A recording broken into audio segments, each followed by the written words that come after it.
episode of Mind Your Business. State Counsel John Sangwa has had an illustrious career in the legal sector, but recently he has actually joined politics. And we are here to talk about what motivated him to join politics. How has he settled?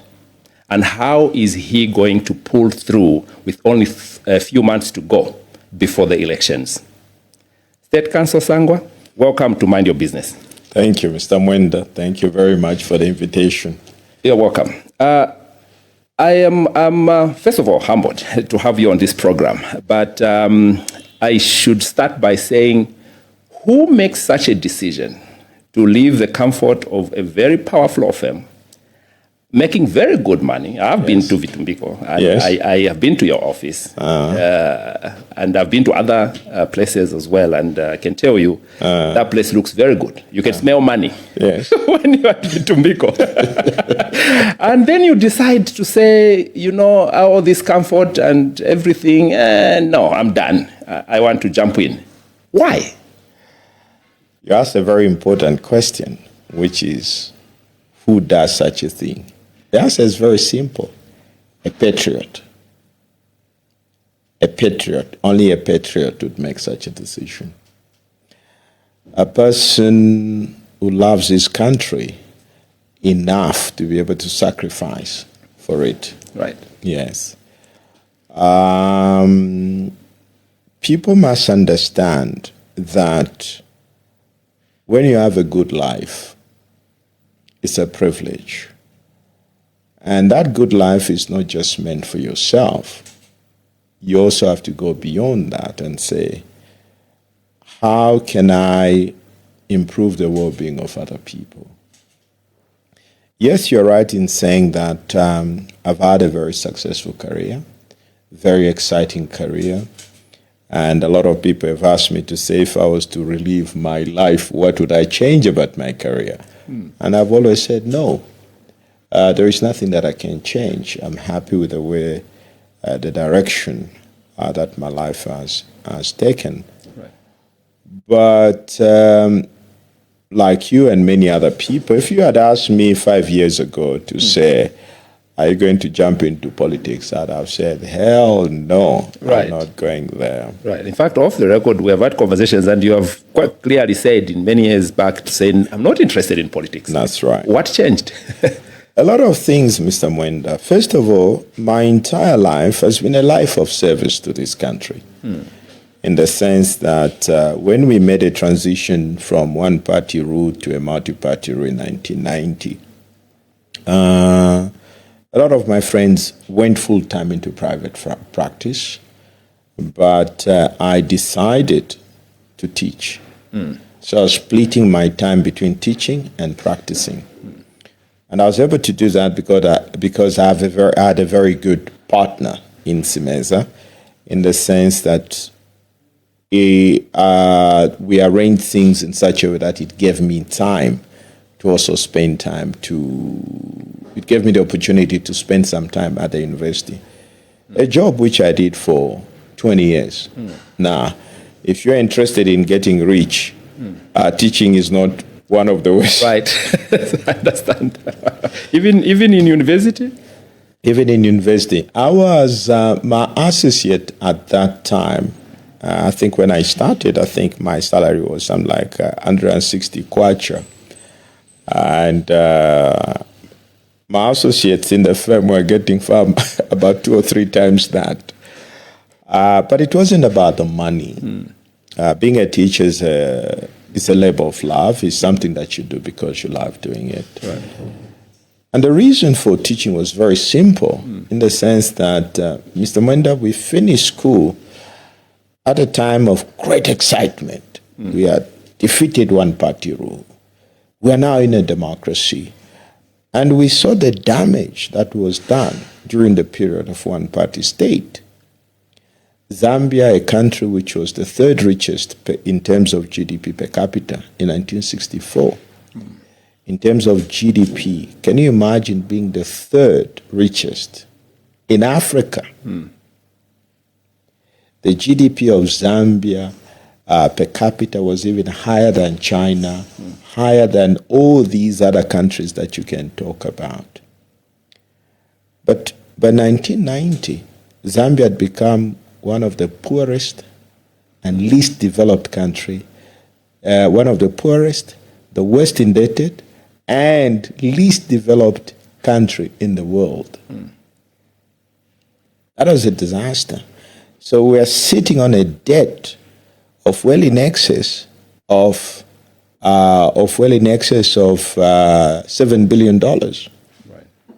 I'm sure you have heard of stories where there were people queuing up for milli-meal, yes. The basic essential things that we currently take for granted, they're not readily available.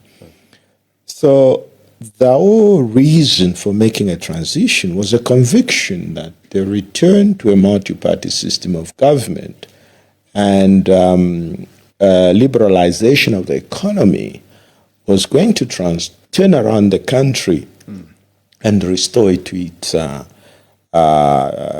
its glory, because whatever benefits that we had at independence, we squandered that because we became far worse than we started off. Right. So we're all excited. How can we contribute to the consolidation of democracy and everything else? That's what compelled me to teach. But before I allow you to proceed on the teaching part, yes, I would like you to move a bit faster to your decision to get into politics. See, you have had the advantage of seeing how, from Kaunda, you have seen how president after president have performed. Yes. This is the first time that you have made the decision to get in.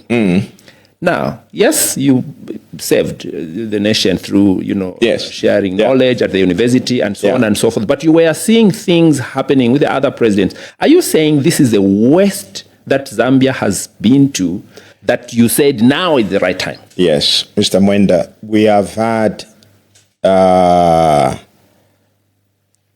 we have squandered opportunities from 1991. Right. If we move fast forward to 2021, I'm sure you remember that period when we worked together very strongly about Bill 10. Yes. I was so sure that after Bill 10 collapsed, we went for election and the current government won. I felt like, you know what? I think I've lived my life. Right. I'm now done. Right. We have fought so hard. We'll put the country in good hands. The right candidate is in State House. The right candidate is in State House. And I did a paper just a few days after the election. Right. Just to show you how optimistic I was about the future. Right. Because I was convinced that we can never have a government as worse, as bad as the previous one. As the previous one. And I was very, very optimistic. And I even said, you know what? This government and this president is likely to be a president for life. Democratically. Okay. One can be president for life democratically. What do you mean? What I mean by that is you can be a president in a country, for example, if you remove the term limit. Okay? Right. Democratically. So which means people can vote, you can go through free and fair elections, and people can continue to vote for you democratically. Right.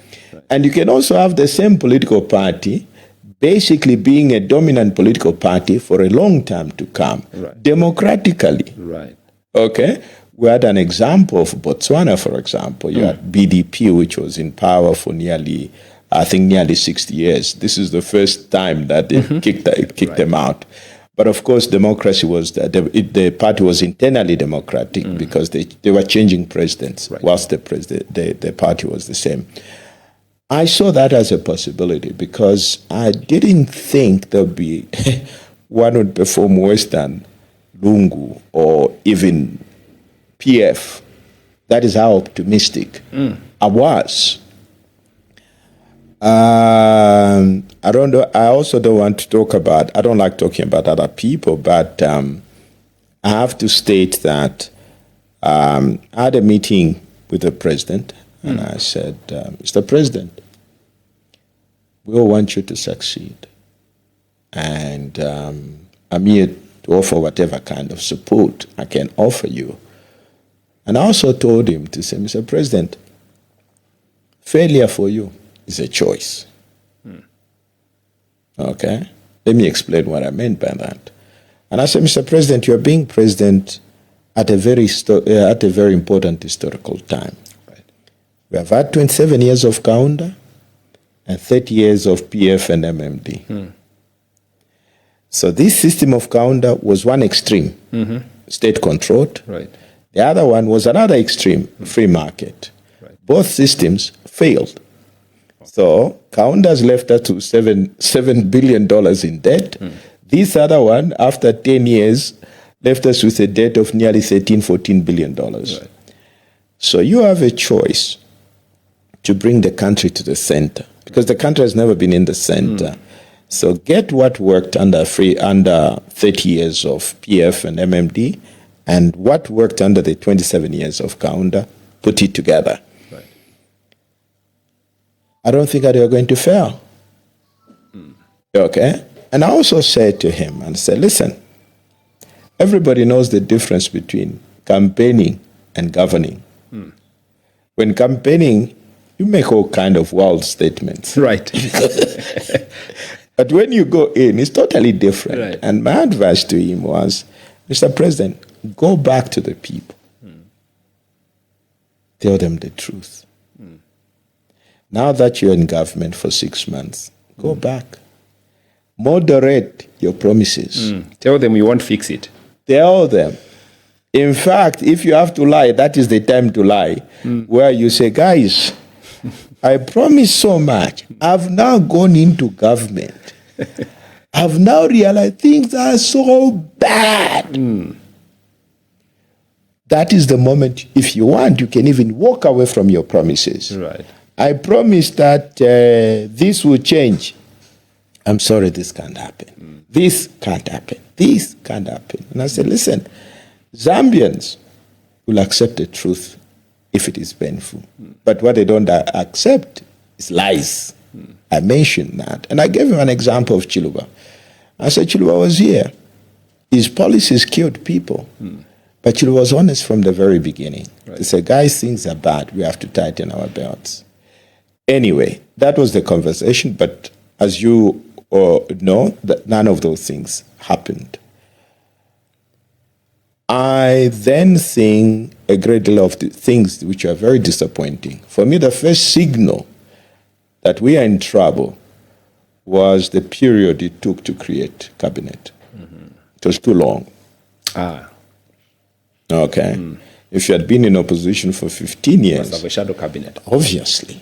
You shouldn't even struggle, and shouldn't have taken what? It took 3 months or whatever, 2 months to create a cabinet. That was the first sign of trouble, to say, hey, we're in trouble here. The second problem I saw was what happened to the Kwacha and Kabushi by-elections. Yes. And I realized that we're in trouble here. And a few other things have happened. I've never liked politics because I've seen the extent to which it can be damaging. Of course, and we always say it's a dirty game. Yes. But after that, I started reflecting. This was now after 2021. Right. I started reflecting to say, we're really in trouble here as a country. And I think every Zambian must be honest enough and say, you have traveled, Mr. Mwenda, you know. You have to ask yourself, given everything that Zambia has, should we really be where we are? The answer is no, we shouldn't. Now, when you love your country, you have to ask yourself, you have to move away. I've theorized, I've thought, I've litigated. Then you ask yourself, what have I achieved? What is the contribution? How much of a dent has that initiative done in terms of improving the governance of the country? Right. The answer is zero. Right. In fact, the country is far worse than it was before. Right. We've been on a downward trajectory on everything. And that is when I decided to say, well, let me go where the real problem is. But then you are state council. Yes. And I believe by that it means you can actually provide counsel to the state and you can talk to the president. You spoke to him once. Yes. And he didn't do what you advised him. Mm-hmm. Was that enough for you to give up and say he can't be advised? Mr. Mwenda, I gave up. I don't want to go into details, but the point is that there were certain things that we agreed upon, and then when there was an attempt to have a subsequent meeting, meetings didn't happen. Right. Okay, don't get me wrong. It's not out of bitterness or anything like that that I've decided to take this thing. No, it is purely out of a point whereby you look at it as a country. Right. As a country, we're in a mess. Whichever way you look at it, you're in a mess. But where is he getting it wrong? The current president is a fairly educated man. He is also a very successful businessman. And you can't say leadership is only in politics. If you have succeeded as a leader in the private sector, surely you must be able to put the country together and provide exemplary leadership. And also, you are saying he has failed. But I would argue that the fundamentals are looking quite good. Right now we seem to be going in the right direction. Are you? You are laughing, State Council. Am I that wrong? Look, there are some policies which he has put in place which citizens are happy with, and I would insist and say that he has not completely messed up. He may have made some mistakes here and there, but how are you rating him, his performance, and where exactly has he really failed? Mr. Mwenda, you can't fix a problem which you don't understand. Right? The first order of business should have been to understand, first of all, why is Zambia where it is? Why? It's like when you go to the hospital, a doctor can't just look at you and say, Mr. Mwenda, I think you have malaria. Right. What will the doctor do? They say, okay, you're unwell. Yes. Check your blood pressure. Check your vitals. Check your blood pressure. Check this. Check the temperature. And then they'll say, you know what? Give us blood samples, whatever samples that are required. Why? They want to determine exactly what is wrong with you. No decent doctor will give you medicine without those results. Right. Once they say, you have malaria, I said, yes. They might even find that your malaria is not your normal malaria. It is the extreme one. They might even say, Mr. Mwenda, you're not going home. We have to admit you. In fact, the medicine we have to give is not even one which you have to swallow. We have to put it intravenously. The same with the country. You have to look at it, first of all. Nobody pause for a moment. Why to ask a fundamental question? Why did the PF fail? How did the PF get a country which was debt-free, literally, in 2011 and saddled that country with a debt of well over $12 billion in 10 years? Right. Was it corruption or was it bad leadership? It's a combination of factors. Right. So when you have the answer to that, your first order of business as a successor is to do what? To seal off for the loopholes where they went wrong. But none of that has happened. Right. The system is still as porous. The institutions are still... You have to go back and understand, why did Lungu get it wrong? So that you can now get it right. Right. We're not saying you can't make mistakes. You will make your own mistakes, but you will not repeat your predecessors' mistakes. Now, I'll give you one example. One of the reasons I talk about these things, people I think are fed up of even hearing me talk about one thing, the Constitution. Of course. Mr. Mwenda, that's key. if you don't sort out you don't have respect for your constitution. You don't have respect for rule of law. You can talk about all the fundamentals you want. Right. Nothing will happen. But the PF actually gave us the best constitution, and you were on record to say that was the best document we ever had, and you were even thinking he wasn't going to sign it. Yes. President. Yes. He signed. Yes. So, are you saying this government is not respecting the constitution? Mr. Mwenda, it is one thing to have a constitution. It's another thing to respect it. One of the things you need, and I tell people this, and this is where I've differed with other political parties, right? They all rush to say we should amend the Constitution. The problem is not the Constitution. The problem is us failing to respect the Constitution. Now, you have to understand one thing, that a Constitution is not self-executing. Right.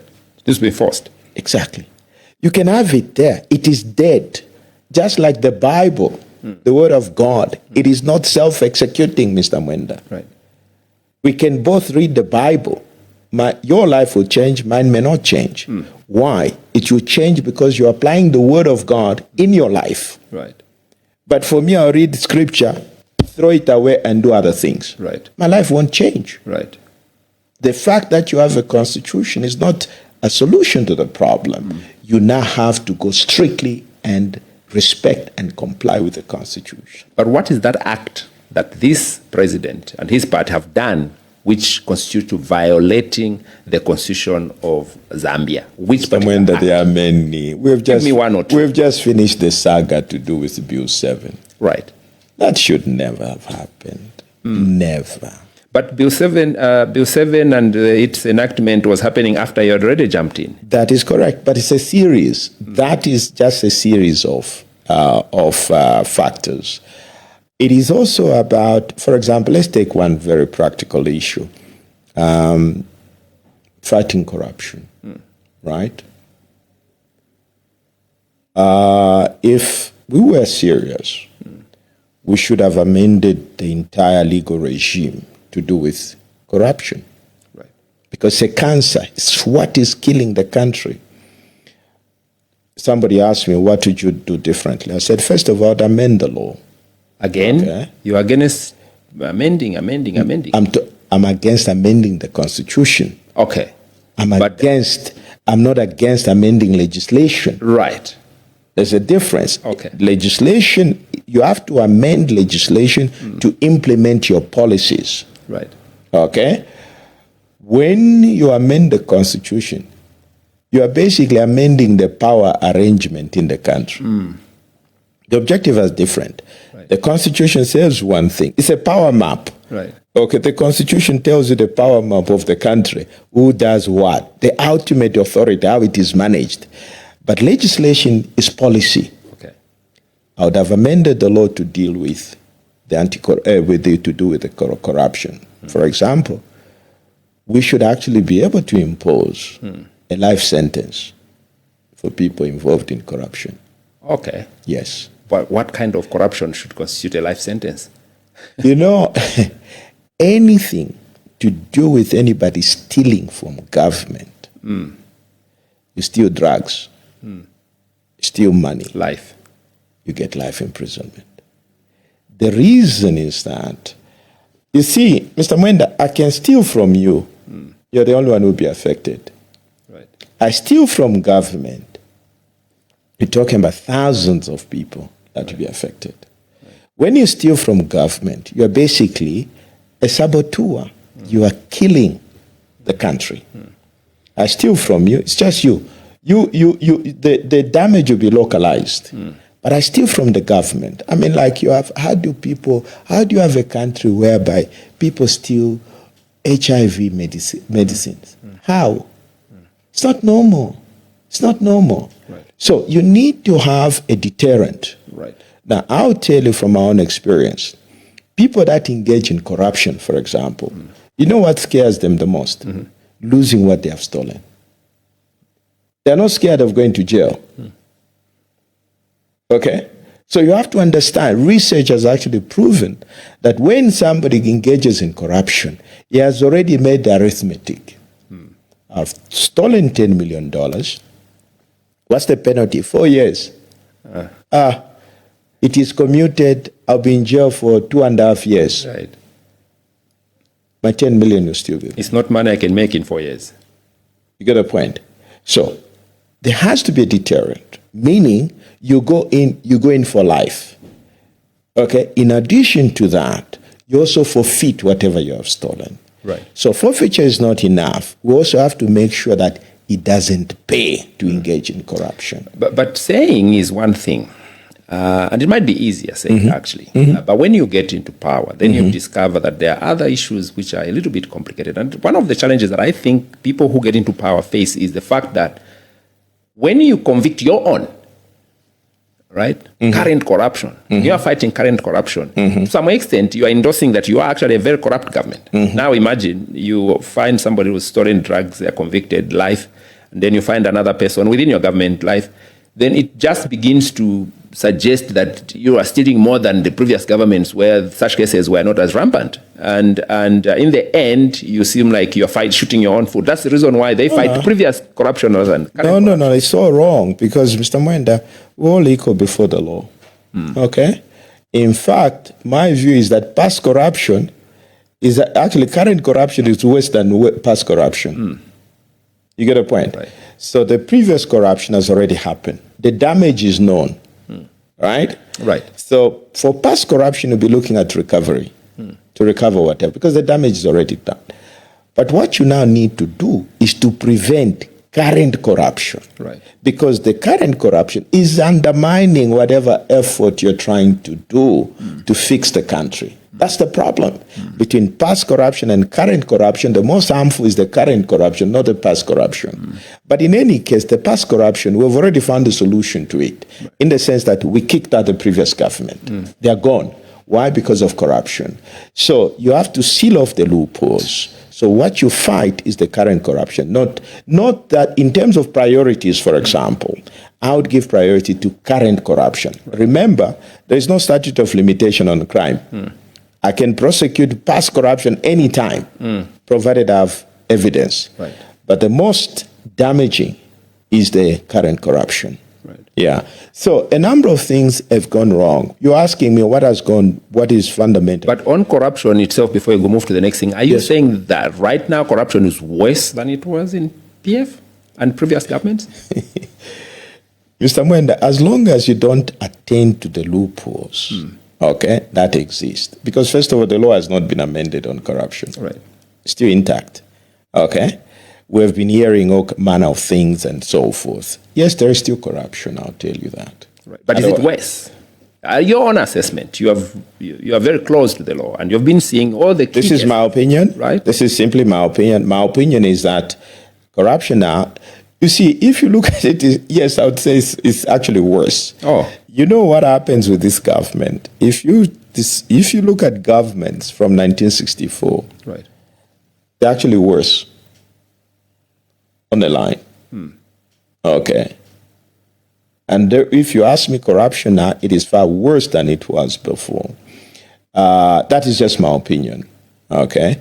Now, what we need to do is that if you're really serious about combating corruption, you have to find out what were the weaknesses.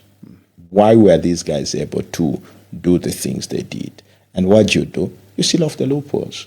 For example, I've argued one point. Look at the relationship between the DG and the board of ACC. Right. You can't have both institutions appointed by the same authority.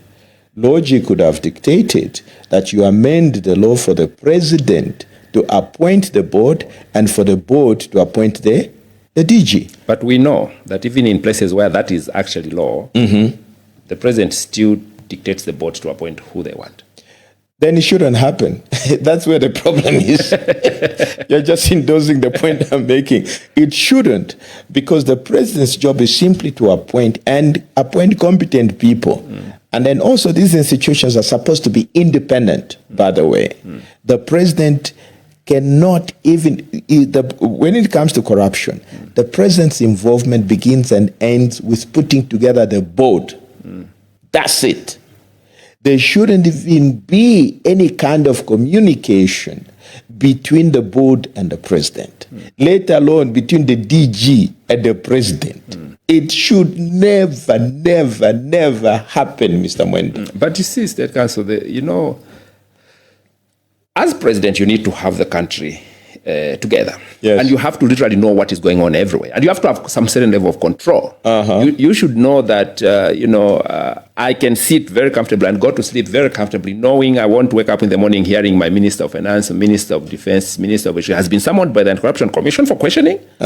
Why? Because the board appointed some rogue director who is trying to work, but in the process trying to undermine my government and sabotage my government. No. You have to be in control. No. That's the lawlessness I'm talking about, Mr. Mwenda. The solution is for your ministers not to get into trouble in the first place. That's the solution. Okay? The solution. What you are doing is basically protecting your ministers.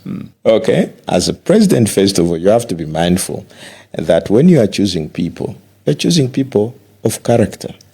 Who would not engage in such activities in the first place. But if they do, what do? You surrender them to law enforcement agencies. Just like, for example, you heard the incident in the UK where Prince Andrew is now is under police investigation. Right? Yes, he may be a brother to the king, but he's not above the law. Mr. Mwenda, that is what is killing this country. The law says one thing, and what happens is different. Okay? Now, there are several other things that have happened. What else other than corruption? Well, there is a problem with corruption. And then there is also, it comes to the other thing, which is, when you look at the failures of President Lungu, what has happened is, I know people don't like to talk about the dead, but we have to talk about these things in practical terms. One of the hallmarks of his presidency was the weakening of institutions of government. What does that mean? When you are president, it doesn't mean that you're above the law. You are not. Or you're above the Constitution. No. You're still subject to the Constitution. And most importantly, for you to govern properly, you need strong institutions of government. You need a strong judiciary. That is key, Mr. Mwenda. You can have a corrupt president and weak and incompetent president, the country will survive. As long as you have a strong judiciary. Even if you have a corrupt National Assembly, but the country can survive if you have a strong judiciary. But when you have a combination of a poor judiciary, poor executive, poor National Assembly, that's a recipe for disaster. That's where we are as a country right now. Again, I'll ask, have the institutions been so weakened to an extent that it's actually worse? Mr. Mwenda, don't get me started on that. Let me give you a few examples. If you had a proper National Assembly, let me just give you one example. If you had a proper National Assembly, you know what would have happened? The president would not be commuting from his house to State House. Okay. What has the National Assembly got to do with that?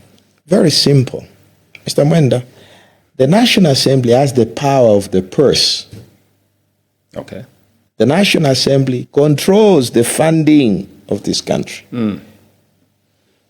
That is how our system of government is designed. Yes, the executive branch of government collects the money, but there is one institution that approves the disbursement of that funding. That is the National Assembly. That is why you always have your budget approved by the National Assembly. You don't spend government money without approval from the National Assembly. Okay. Which money are we talking about? These are public funds. Which the revenue. Okay. Let me explain. For example, if you have the situation we are dealing with, right? There is already an institution, which is State House, which is allocated to the president. Right. That is a compound. It's a self-contained compound, right? Right.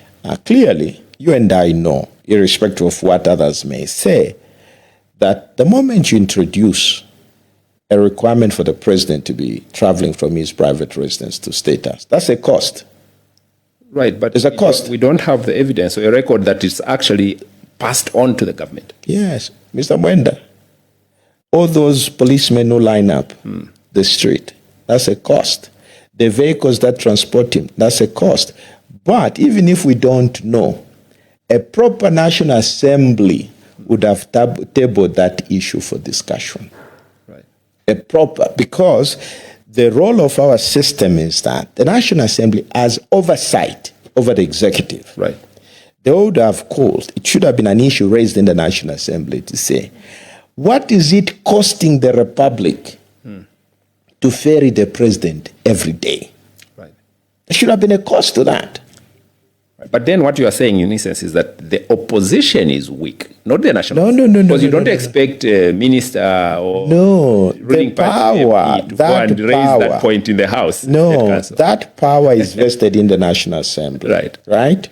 Forget about whether that particular motion will pass or not. It should have been an issue in the National Assembly. And the relevant minister should have been asked, can you table the cost? They can come up and say, actually, it's not even costing the Republic anything. Okay. It's a possibility. Then they could say, well, but obviously you and I know that there's a cost anyway, even as a matter of common sense. There's a cost. Can we justify this cost? Hypothetically, for example, the National Assembly could have said, we're not approving this budget line. We're not, because this is unnecessary. You can't have State House in one area, which is empty, and then we're also spending money for the president to commute. Right.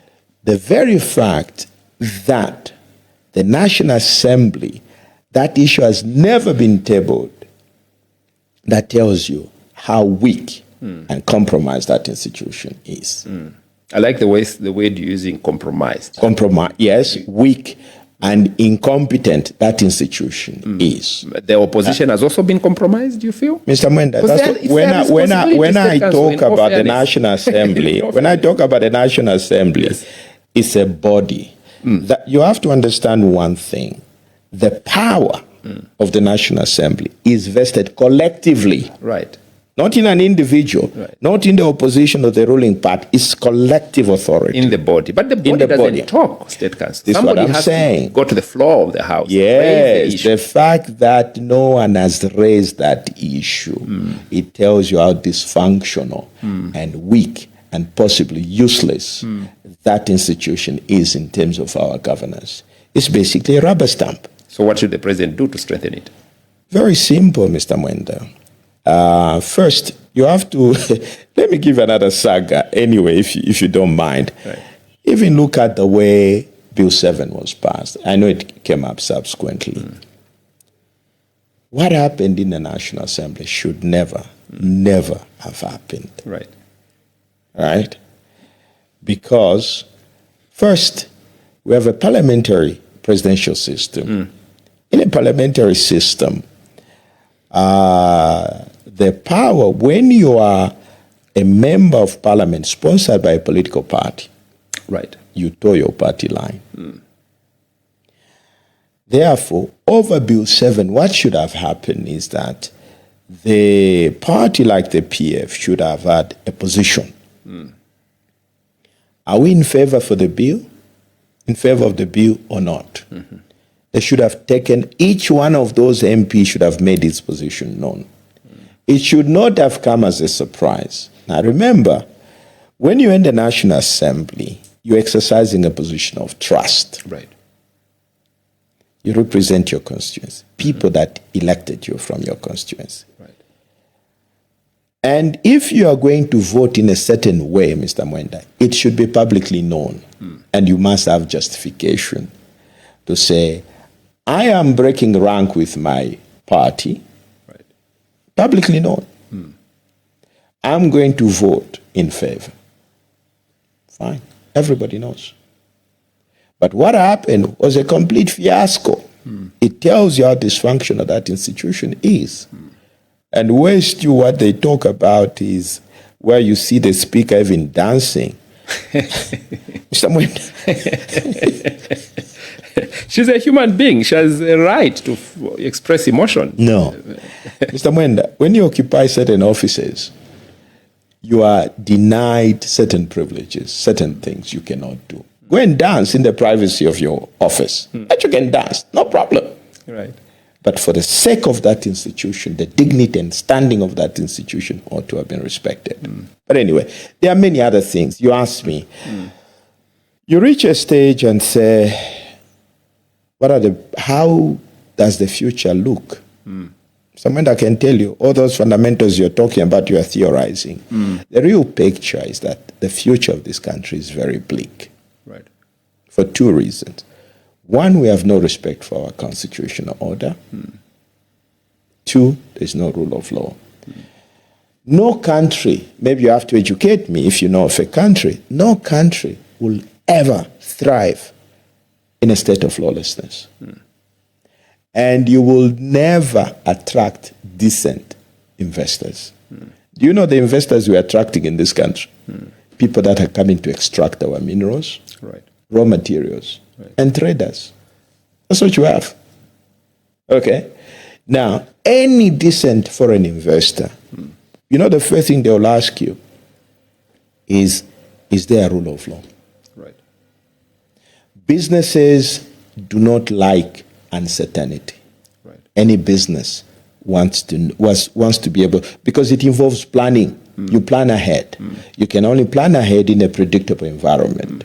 And that environment requires that there is rule of law. Right. That I'll have a problem with you, Mr. Mwenda. I'll go to court and I'll have my case decided within a year or so.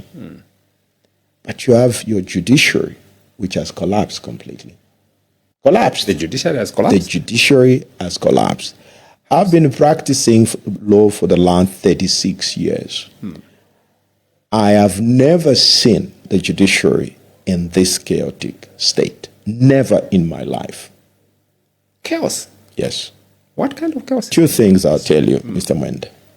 First of all, the caseload of judges is completely unbearable and unmanageable. You have judges receiving well in excess of 300-400 cases a year. It's not humanly possible. Right. But is that lawlessness?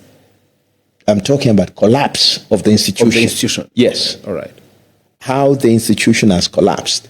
Now, even if you are to put me there, you clone even your best lawyers there, you give them 300 cases. You know what that means? It means a case every year.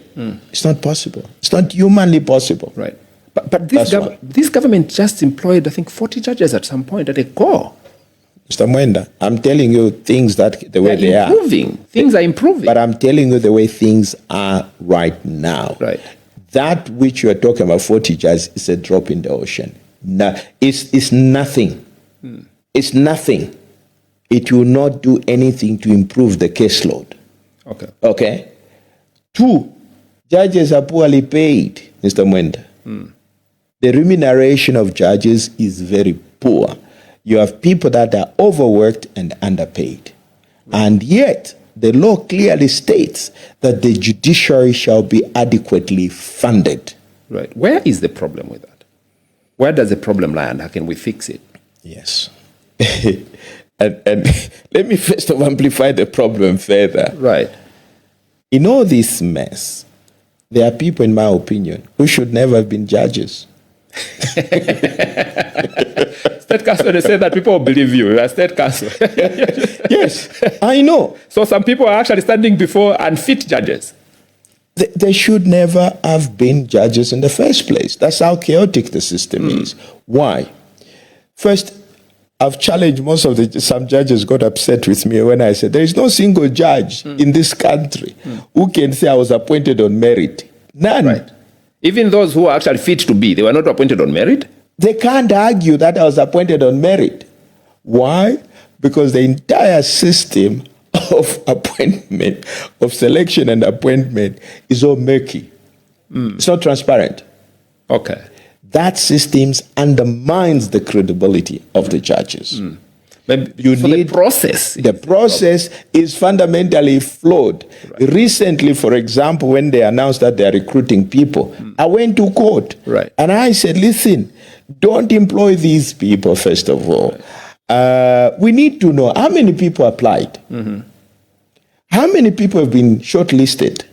These are our judges. We need to know. That information was not publicly available. Right. And we said those who have not been shortlisted, decency and common sense dictates that, Mr. Mwenda, when you apply to be a judge, you have not been shortlisted, you have to be told why. None of others were never told why. Right. We said, even those you have shortlisted, can we have an open, transparent interview process? Because they're going to serve the people, and therefore they need to have the confidence of the people. That system was never implemented. Even when I applied, it said, listen, don't go ahead. They rushed through the process. So the process, as part of the fixing the problem, these are the things that you need to clean up, make the system transparent. And not only that, when you go for interviews, there must be some kind of an evaluation process. Right. Whereby somebody would say, well, the pass mark was 10. We graded everybody. You scored 7, you scored 2. That's why you are not picked. Even that information should be made publicly available. Okay. There is nothing. So, and the transparency is necessary for strengthening the institution. But that does not exist. I went to court a couple of years ago. I think the time we were doing Bill 10, I think. Right. I went to court and I said, the president should not be responsible for determining the conditions of service of judges. Right. We succeeded in that case. The court ruled that the new system must be put in place. New legislation should be put in place to guarantee the financial independence of the judiciary. To this day, that law has never been passed, Mr. Mwenda. The president still determines the salaries of judges. But the law was passed. The law has never been passed, Mr. The law has not been. Has never been passed. So was that was like a recommendation from the court? It wasn't it was a judgment of the court, Mr. Mwenda, not a recommendation. A judgment which this government has completely ignored. Interesting. That is the act of lawlessness that I'm talking about. But there is always a starting point. And I think one of the things that this government has done under Chief Justice Momba Malila is to say, as a starter, can we advertise the positions of a judge? Yes. Previously, that was not the case. Yes. And what you said is that is not enough, but when you call them, they should be subjected to public scrutiny, which I agree. But there has to be a starting point. Yeah, but they are reducing the workload of the judges by recruiting more judges, and they are saying we need more transparency in the recruitment process by advertising the jobs. Yes, that is work in progress. The institution is mortally wounded right now. It's on its knees. It requires radical transformation, not piecemeal attention to some of the challenges it faces. Right. No. Right. Okay. Those are serious challenges, and as long as your judiciary is weak, you have a problem. I'll give you another example. Optics are very important, Mr. Mwenda. In all my years of practice, I've never seen the president and the chief justice at a Nchwala ceremony. What is wrong with that, State Counsel? Everything is wrong, Mr. Mwenda. It is wrong. Why the two cannot be in one place? It has never been in all my years of practice. Never. I've also seen another picture. Chief Justice, Speaker, and the President. Never. Those things should never, never, never happen. What is the problem with that? Very simple. These are people that, first of all, they are co-equal, right? They are co-equal. You have your business, I have my business. Right. Okay? There should never be any public interaction because the Chief Justice's job is to take care of the judiciary. Right. The president, he can go to Nchuala. That's part of his executive functions. The speaker should stay in the National Assembly because that's our legislative function. Right. Do you know the only time that the three can come together? During the official opening of the National Assembly of Parliament. Right. That's where you have all the three branches of government coming together. During that time, the president is performing his function not as head of the executive, but as the head of state. Okay. And it is simply a ceremonial function. After that, they go separate on their ways. own ways. But so they should pretend like they don't know each other? Mister, it's not about pretending. It is pretending. It is not pretending, Mr. Mwenda. Who appoints the Chief Justice? It is about maintaining each other's territory. Right, but the question is, who appoints the Chief Justice? It is the president. So they know each other. The president has learned the competency of this man, and he says, you are going to be my Chief Justice. No, that's even a wrong term. You are not my Chief Justice. For the country. You are a Chief Justice for the Republic, not the president's Chief Justice. Point remains, you know each other. And to some extent, you have had interactions in the past that have brought you together. Now you want this man to serve in the judiciary as head of the judiciary. Surely you can't be seen publicly together? No, Mr. Mwenda, optics It's are pretense. very important. No, it's not pretense.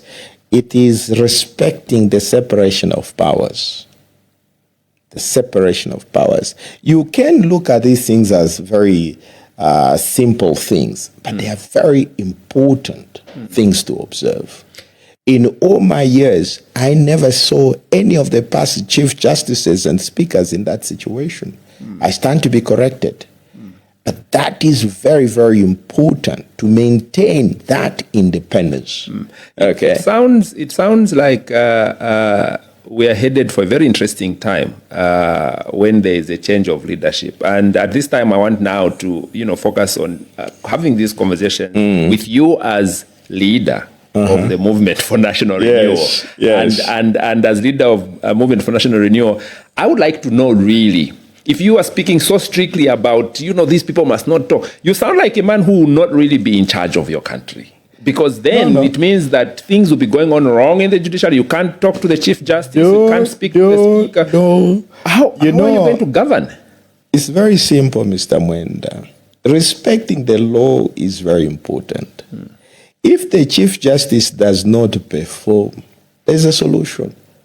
It's removal from office.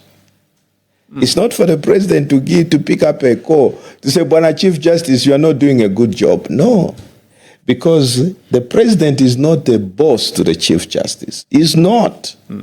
There is this notion that the president is the boss. No, he's the boss of the executive branch of government. The appointing officer. No, Mr. Mwenda is not the appointing officer. He's appointing officers for those people under him. That is why when it comes to appointing judges, they say the president, in fact, doesn't appoint, he nominates. There's a difference. Right. He nominates to say, I want Mr. Joseph Mwenda to be the Chief Justice of the Republic. Right. But that nomination is subject to ratification by another body, which is the National Assembly, which means that the president nomination is not final. Right. That's why there is that use of the word nomination, not appointment. So you won't take appointment, you simply assume the office right away. So these words that are used, they're very important, Mr. Mwenda. They're not there as decorations. Right. And the structure of government is not there as a decoration. Right. If there is a problem, the Chief Justice has failed to perform, there's an internal mechanism. If you have evidence that the Chief Justice has formed, it's not for the president to give him a call. The answer is you take him to the Judicial Complaints Commission. Right. That's the procedure. It's not for there to be calls between the president, because then the president is acting as a supervisor. He can't be a supervisor to the Chief Justice. Impossible. It's not there in the law. Right. These are the challenges. So we need to go back to the basics of our Constitution and understand what is stipulated. Right. Okay? I have, in the last 35 years, Mr. Mwenda, I have never seen what I'm seeing. Never. Yes, if they want, they can have a private meeting. If they know each other, fine, they can have a private meeting. But not that public display. Unless at state functions, of course. Yes, state function, that's different. That's different. It's a state function. Right. It's not a problem. Okay? But even other than the official opening of Parliament, I can't think of another function where the president, I mean, even these other strange things that we have seen, where the president is invited to officiate at a judges' conference. So many of those things have never happened in my entire life. I've never seen those things. But they are important for the stability of our constitutional order, to maintain that distinction. Right. But you asked me something very important. So there are a lot of things, Mr. Mwenda, that are wrong. Institutions are weak, and the life of any country is determined by the strength of its institutions. Yes. Yeah, but before you actually depart from the judiciary, the judges are getting paid poorly, and they have huge workloads. And what's the immediate consequence of these poor salaries by the judges? What then happens in your view? The system collapses. Right. Yeah, the system collapses. Will they deliver quality judges? Oh, no, forget it. Right. Forget it. I don't want to be extreme in my analysis of the judiciary, but let me hold my tongue. But the point is that the quality of the work suffers. Right. Yeah, the quality of work suffers. Is there room for judges then to be compromised in that particular? Of course. That's why we talk about corruption. We just had some judges who are kicked out for corruption. Yeah. There are some who are going blatantly selling justice anyway. Right. There are some who created a very powerful syndicate where they would even approach clients and say, you know what, I have your case here. I can give it to you it can be in your favor. You just have to give me something. There are cases like that, you know. But also that is a product of several factors. Right. Because you put in people who should not be there in the first place. Right. You have to understand that when you accept to serve in a public office, it is a service. Okay? The issue is not about money. It's about saving your country. But if money is important to you, then go in the private sector. Right. But it's also a mindset issue. Sometimes some of the people that were appointed, they have seen what has been happening before their turn came to serve in the judiciary. What does the Movement for National Renewal change in the judiciary once it assumes office? What key fundamental changes are Mr. Mwenda, first of all, it's not just a question of fixing one thing, right? Because the entire system is supposed to work as an organism. It's a system. Right. What happens is that if one part of the system collapses, invariably it brings down the other parts. That's what we have in this country. Right. So that's why even when you are talking about the economy is doing well and everything else, I was just laughing because an economy does not exist in a vacuum. It is anchored in the law. Okay? Anything you talk about is anchored in the law. There is no way you can claim that the economy is doing well when you have no respect for your constitution, you have no respect for rule of law. Impossible. Yes, you'll have some green shoots here and there, but will those green shoots make a green field? The answer is no, they won't. Okay? So there are certain things that you need to fix. Get the systems to operate. First of all, the starting point is not even get the system to operate as they were designed. That is the starting point. How do you do that? The whole process starts with the election. Right. Right? Right. First, make sure that you elected the right people to be members of parliament. Right. Right? The problem is that the people who elect as members of parliament, first of all, have absolutely no clue of what it means to be a member of parliament. That there should be some internal party vetting mechanism to make sure that the people we present to the people as potential members of parliament understand what it means to be a member of parliament.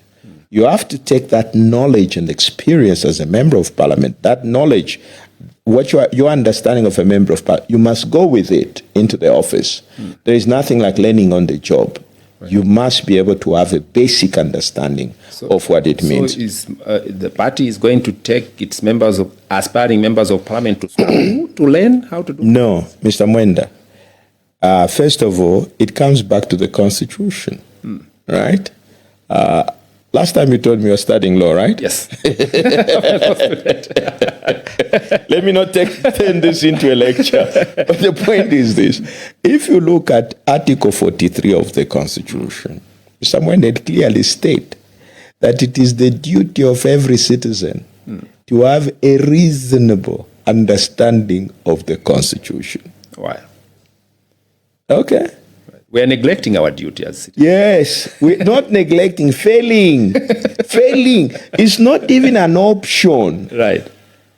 Because the Constitution recognizes the fact that the actual working of our system of government, it requires citizen participation. Citizens must be informed. They must be equipped. We're not saying every citizen must be a constitutional lawyer. No. Right.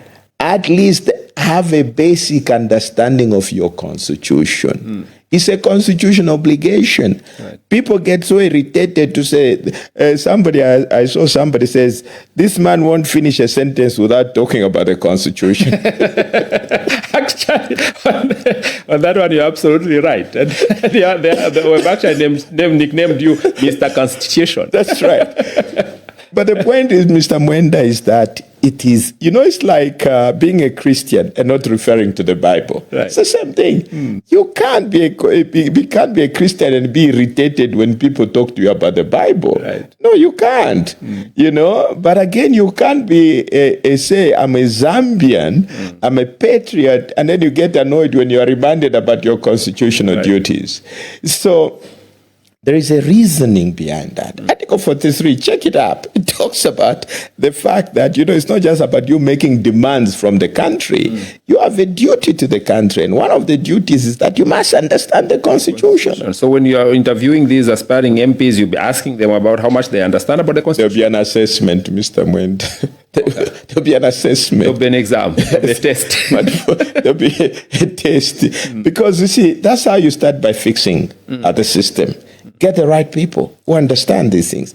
The same with local government. Those who are standing as mayors, councillors, they need to understand what local government is. Where are you going to find these people who understand fully? Mr. Mwenda, it's not even, we shouldn't even be having that. It's not a question of where you're going to find them. That's what the law says. Okay? It doesn't matter. That's what the law says. Right. We can't say somebody, but again, Mr. Mwenda, you can't tell me that after 60 years of independence, we can't find people that understand the Constitution. You can't say that. Because if that is true, then this is a tragedy. The country is not going anywhere. They're there, but they're not interested in. That is fine.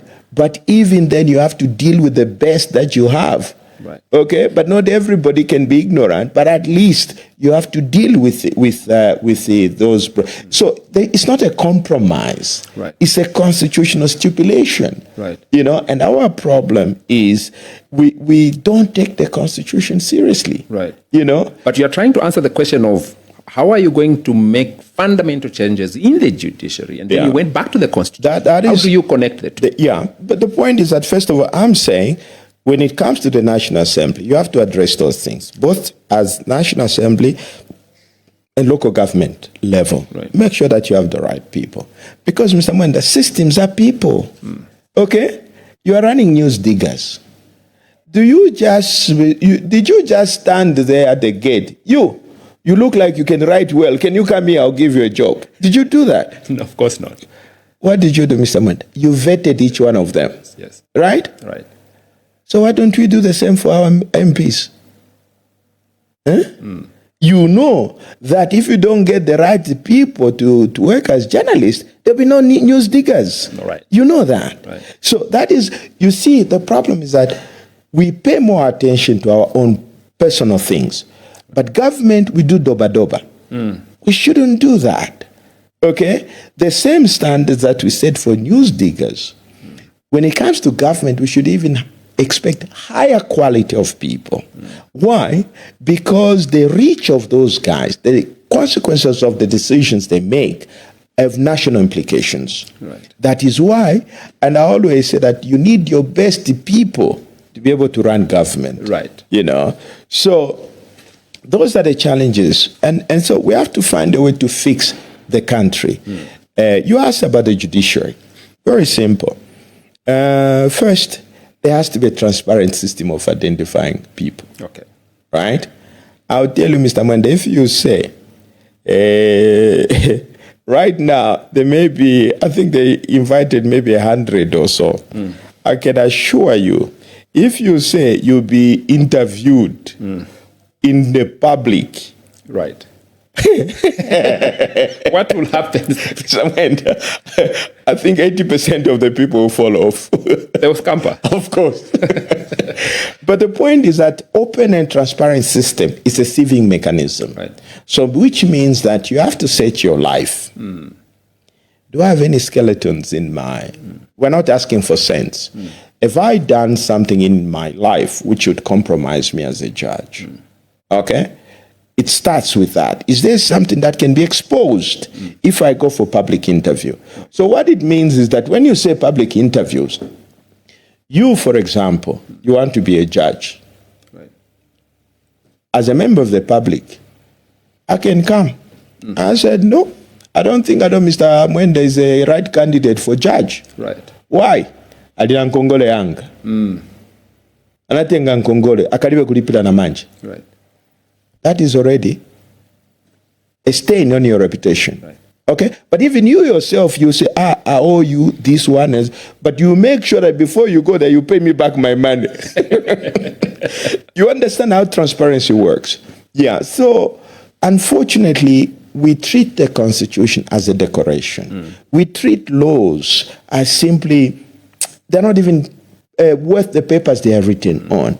But no country can survive without respecting its laws, and most importantly, without respecting its constitution. But I want you to get in the mind of the people who are more close to the judiciary. Is the Movement for National Renewal promising that once it gets into power, those judges who are getting very poor salaries, their conditions of service will be revised? Yeah, but Mr. Mwenda, it's not even about the movement. Oh, what, if God willing, that event happens. It's simply following the law. Simply following the law. The law says the judiciary shall be adequately funded. It's not me saying that. It's the Constitution, right? Adequately funded, which means that all the other branches of government can suffer, but the judiciary must be given priority. Okay? But again, that is not a decision you make in a vacuum. You have to look at the competing resources of the country, Exactly. the priorities and everything else. But whatever happens, the judiciary, even if your budget is very small, even with that, you have to make sure that the judiciary is adequately funded. That's the overriding consideration. It's not me, it's the law. The corruption is clear. Weakening of the institutions, quite clear. What else really pushes you to get into politics? How bad are things, really? Very bad, Mr. Mwenda. First of all, if things had been right, you and I would not be seated here having this conversation.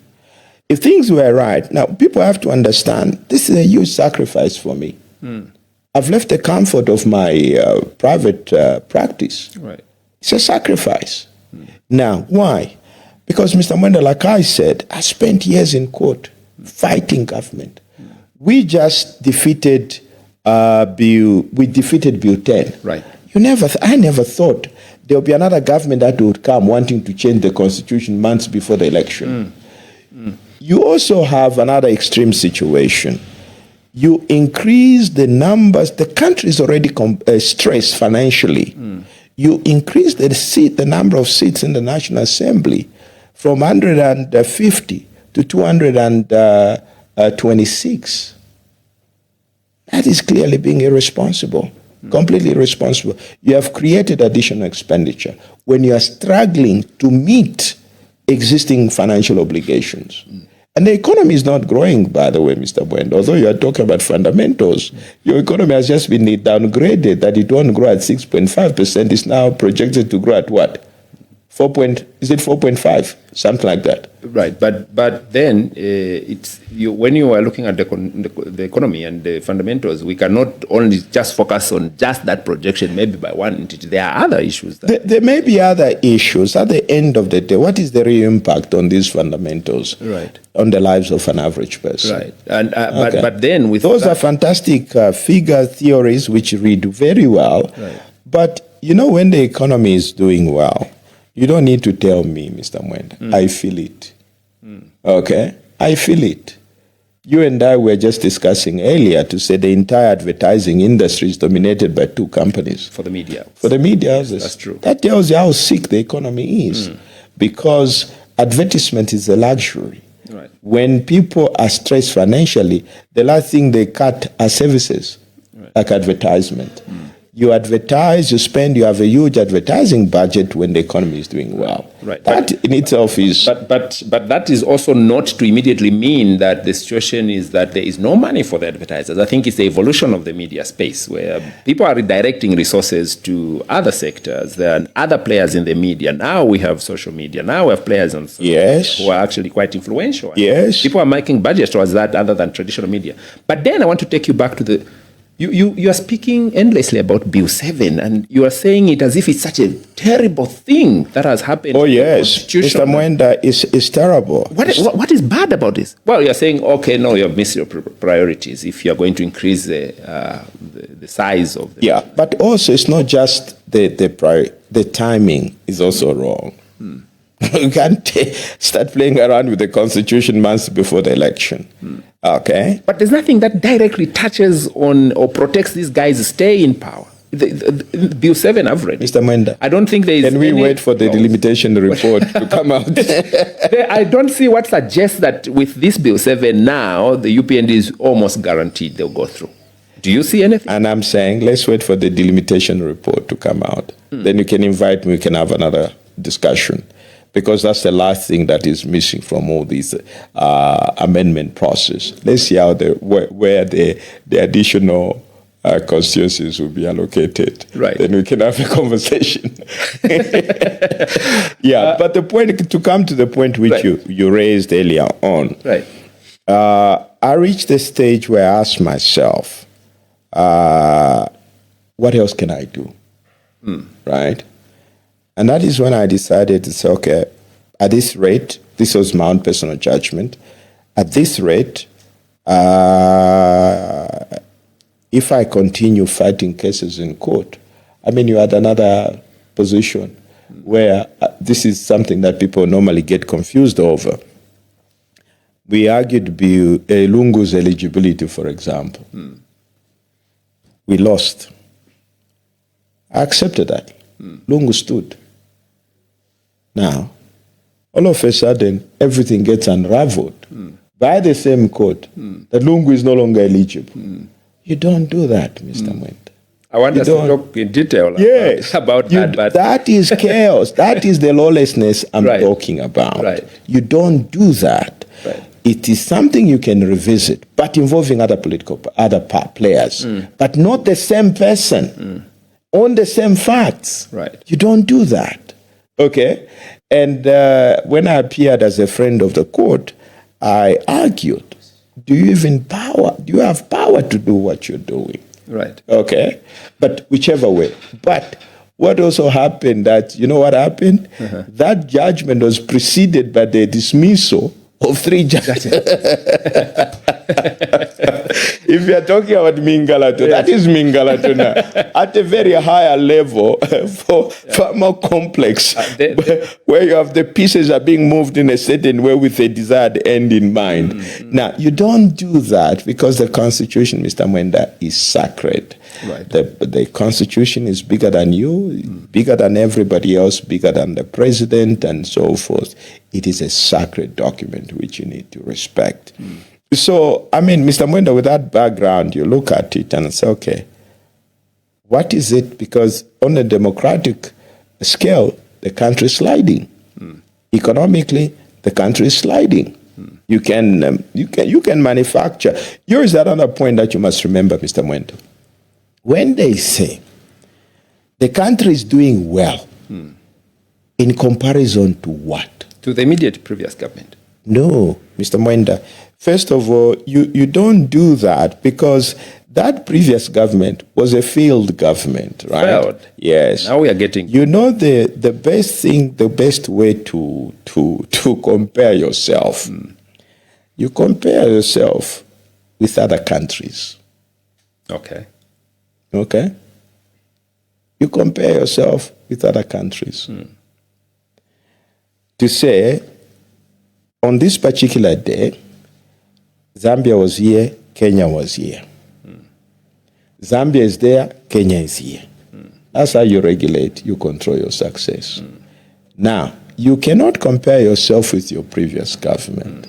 Here's the reason why. All the challenges we have had in this country, they are cumulative. Even the mess we are in currently, it cannot be attributed to this government alone. It started with Kaunda. It's been a progression, okay, which has gone on. But the country is sliding. But nobody has been able to arrest that decline, to say, let's address the decline. And then, because what has happened is that the best reference point I like doing is to be able to say, let's look at the position in 1964.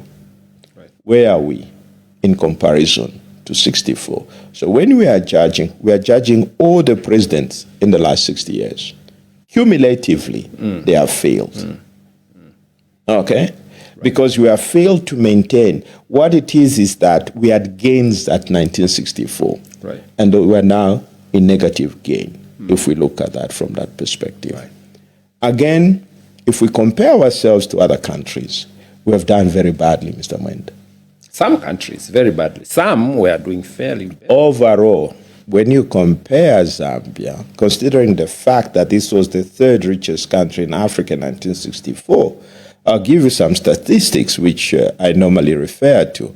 If you look at Kenya, for example, right? Kenya got independence in 1963. The GDP of Kenya was $1 billion, but its population was 9 million. Zambia's GDP was nearly also $1 billion, but the population was 3.5. Therefore, Zambia's GDP per capita was about $235, whereas Kenya's was about $100. Where is Kenya today? Ahead. Okay? Kenya's economy, GDP, is $130 billion. Where is Zambia's GDP today? Zambia is still struggling under $30 billion. But we've never clocked $30 billion. Let me finish the point, Mr. Mwenda. What is it that Zambia has in terms of minerals and everything as compared to Kenya? Zambia is better endowed in terms of natural resources than Kenya. Okay? If you can check this, the wealth generated in Nairobi alone, the GDP of Nairobi alone, Mr. Mwenda, is $30 billion. We should be ashamed of ourselves. Here, the last mark we closed, is it last year, we closed with what? 24, $25 billion dollars in terms of GDP. We're not doing well, Mr. Mwenda. We can lie to ourselves as much as we want, but the other indicator that will tell you about how troubled we are as a country is the general collapse in social services. When you have a classroom of students taking up 180 pupils per class, that, Mr. Mwenda, is a disaster you're sitting on. You can claim free medical, free education, all you want, but the ratios are frightening. But which is better, State Council? Keeping the numbers low with... No, I'm not saying that. What I'm saying is that look at that ratio of 180 students. You know what that means? What it means is that your construction of classrooms is not keeping up with the population. That's what you have. Now, when I was in grade 7 myself, this would be around 1977. You know how many we were in class? 35 in a government class, in a government school. But the answer for the UPND is that we have actually increased the allocation to CDF, and we're constructing more and more and more classrooms. That's the reason Mr. why I'm saying, don't get me started in CDF. Okay? That's another problem. Okay? Everybody's celebrating CDF and so forth. Are you not? No, I'm not. Why? I am not, Mr. Mwenda. Zambians are very happy with CDF. Oh, that's fine. But can you carry out the research? Who has done the research to be able to carry out an assessment about the effectiveness of CDF? Well, we are actually running a publication, and we are You have data, we are showing data to that effect. Not necessarily data, but we have actually empirical evidence that it is working. And a lot of classrooms have been built, a lot of health facilities. Yeah. Councils are so empowered now. They have graders, they can make roads, they don't have to wait for the central government. Progress. No. Mr. Mwenda, the key to developing the grassroots is to empower the local authorities. Okay? Revamp the local authorities. That's the key. It doesn't matter how much money you spend in CDF and everything else. It will come to nothing. The key is revamp, restore the local authorities. Okay? If you indulge me, when we were growing up, we have had a functional local authorities, right? Local authorities used to generate their own money. Okay, they had houses, for example. All the councils had houses. I don't know whether you knew this. Local authorities used to run taverns and bars to generate income for the local authority, right? Why? Because they're running these businesses to generate income so that they can be able to provide services to their communities. But all local authorities are struggling financially. That is what we should be talking about. Look at it this way. You put up a school. Who is responsible for maintenance? There is a component within CDF for maintenance. A component within. Yeah, but who is responsible for that? Now, what you're doing is that you have an existing structure. Local authorities, right? What you're doing is that you're trying to do something outside this structure. And yet, what is supposed to be done is that all these things can actually be undertaken by the local authorities. So they're adequately funded. You know, that's why we call it government at a local level. Okay? You have your councillors sit in the council chamber, right? They make resolutions as to how that district should be run. That is what needs fixing. You see, CDF and everything is Band-Aid. That's Band-Aid, Mr. Mwenda. It looks good, but it's Band-Aid. You're not addressing the underlying factors. The underlying factor is that you have a collapsed local authority system. That's what needs fixing, not CDF. Exciting. Yeah. Listeners and viewers, in case you're joining us, my name is Joseph Mwenda. I'm a host for Mind Your Business. We are joined today by Movement for National Renewal leader, State Council John Sangwa. I actually prefer to be referred to as a member. Member, not a leader. No. You're the president, we know. No. I know. We know the drill. we Zambians have an obsession for titles, Of course. Yeah. You asked me about earlier on, just before the break. As to the point that you raised as to what prompted me. Mr. Mwenda, it wasn't an easy decision. I would believe so. Yeah. The reason is that I have the advantage of understanding the historical background of this country. Okay? We're going back to the 1800s to date. So I spent a lot of time to understand where have we gone wrong. Now, I explained to somebody to say, sometimes in practice, somebody comes and says, my lawyer is very bad. I want to change lawyers. We always tell clients to say, slow down. We're not going to commit that we take over the case. But can you just give us the papers that you have found so that we analyze them? It may turn out that your lawyer is actually doing a fantastic job. Oh, really? In which case we'll say, stay. You're in good hands. We only take up a case if I believe that I can do a better job than Mr. Mwenda. Okay?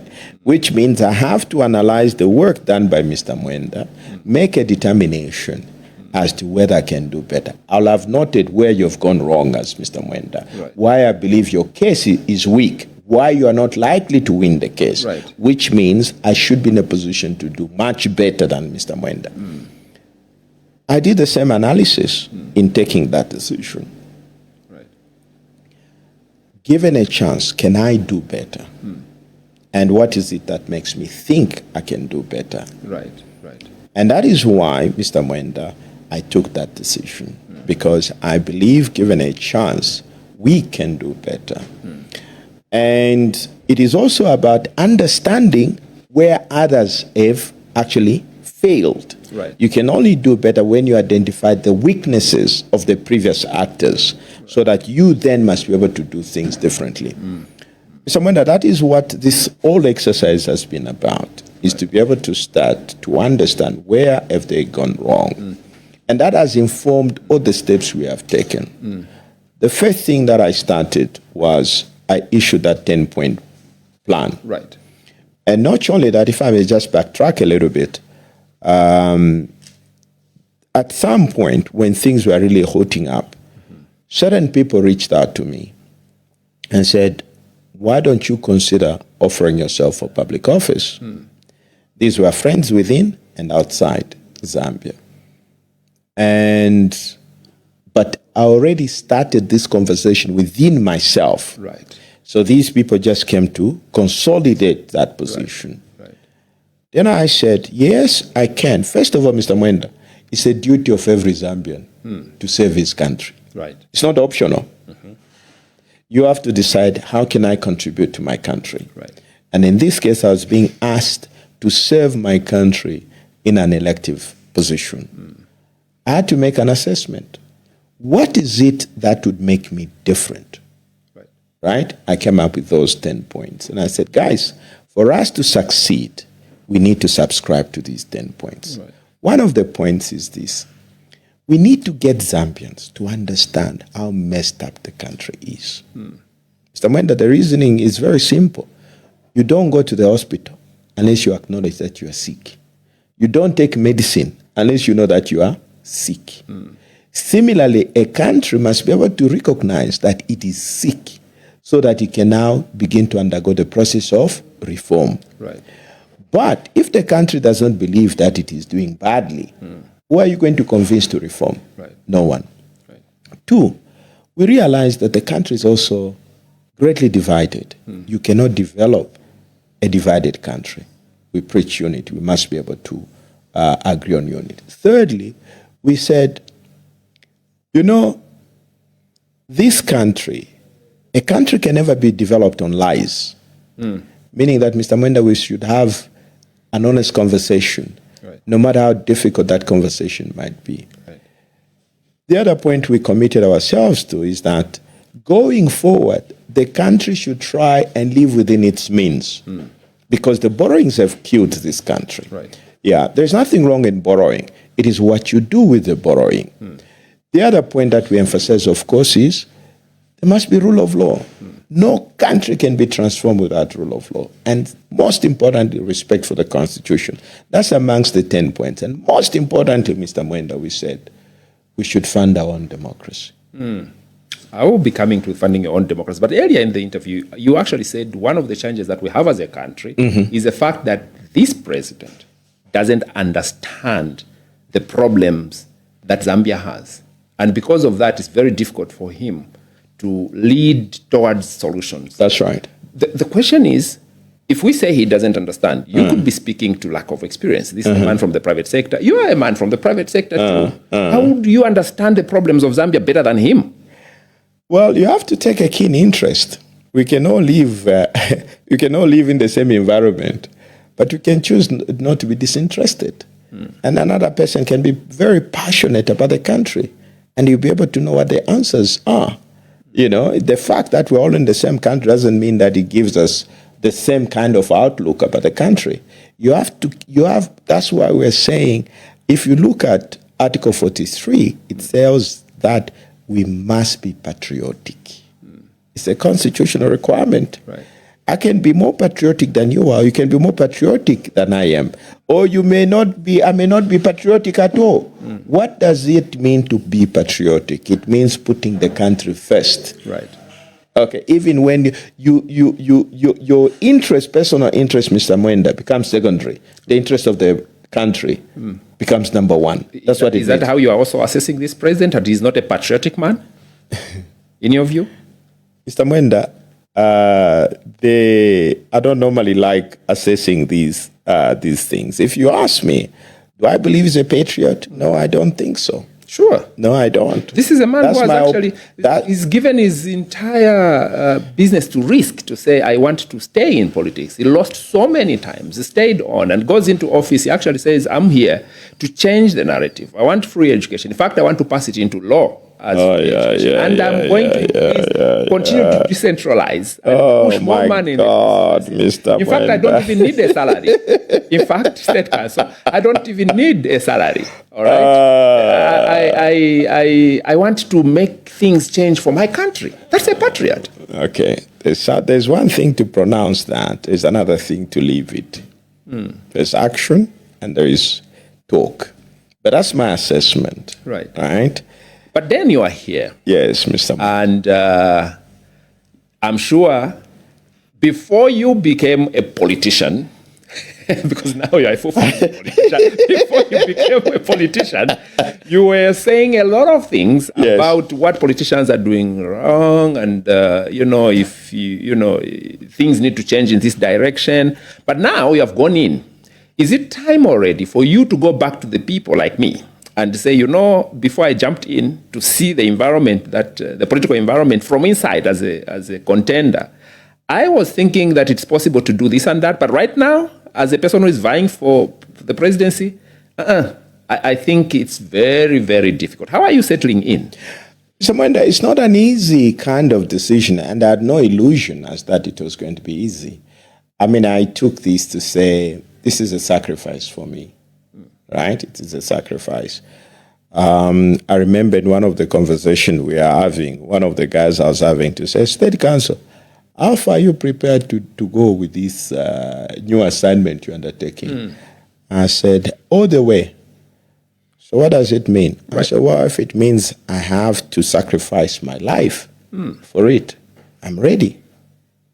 Okay. Sacrificing you have no intention of reversing in case you don't pull through in. No. What I mean, Mr. Mwenda, is that when you get in, you don't have to think about what will happen to me. You focus on the assignment at hand. Right. If it means you perishing in the process of pursuing that goal, so be it. That's what I meant. But it takes a lot of money, State Council, in this country, politics, and to just mobilize for campaigns. It takes a lot of money. Yeah. I'm on outside, and from my perspective, it looks like you are still structuring the leadership of the movement, of the party. Yes. And that means you are remaining with very few months to actually hit the ground running and start mobilizing voters. Okay. You are late. Mr. Mwenda. Okay, we've talked about a lot of things, but let's unbundle them. You talked about the first thing that we were talking about, which is whether one is a patriot or not, right? I've answered that. That's my opinion. I might be wrong, but that's my opinion, because there are certain things that a patriot must do. A patriot puts his country first. A patriot puts the people of his country first. Right. Okay? That's what is supposed to happen. Now, what did I do when I decided to get involved? I made a determination to say, why is it that other political parties have failed in the past? Okay? You have to understand. You can't just jump into it carelessly. Right. One of the things you realize is that people just wake up one day and say, I'm forming a political party. And what happens? You're the only one there. Right. And I said, no, this is not something that I can do alone. I need people. And I set a mark. We set a mark to say we need the support of at least 1 million Zambians to come on board. Right. That's why we carried out that exercise. The reason for that is that Zambia cannot be saved by one person. Impossible. Right. There's no messiah for Zambia. We are all collectively going to save this country, which means you do your part, I do my part. Do you believe in the conviction of the 1 million people who have registered? Do you believe in their conviction? Yes, because we made it open. Or they're just patronizing you?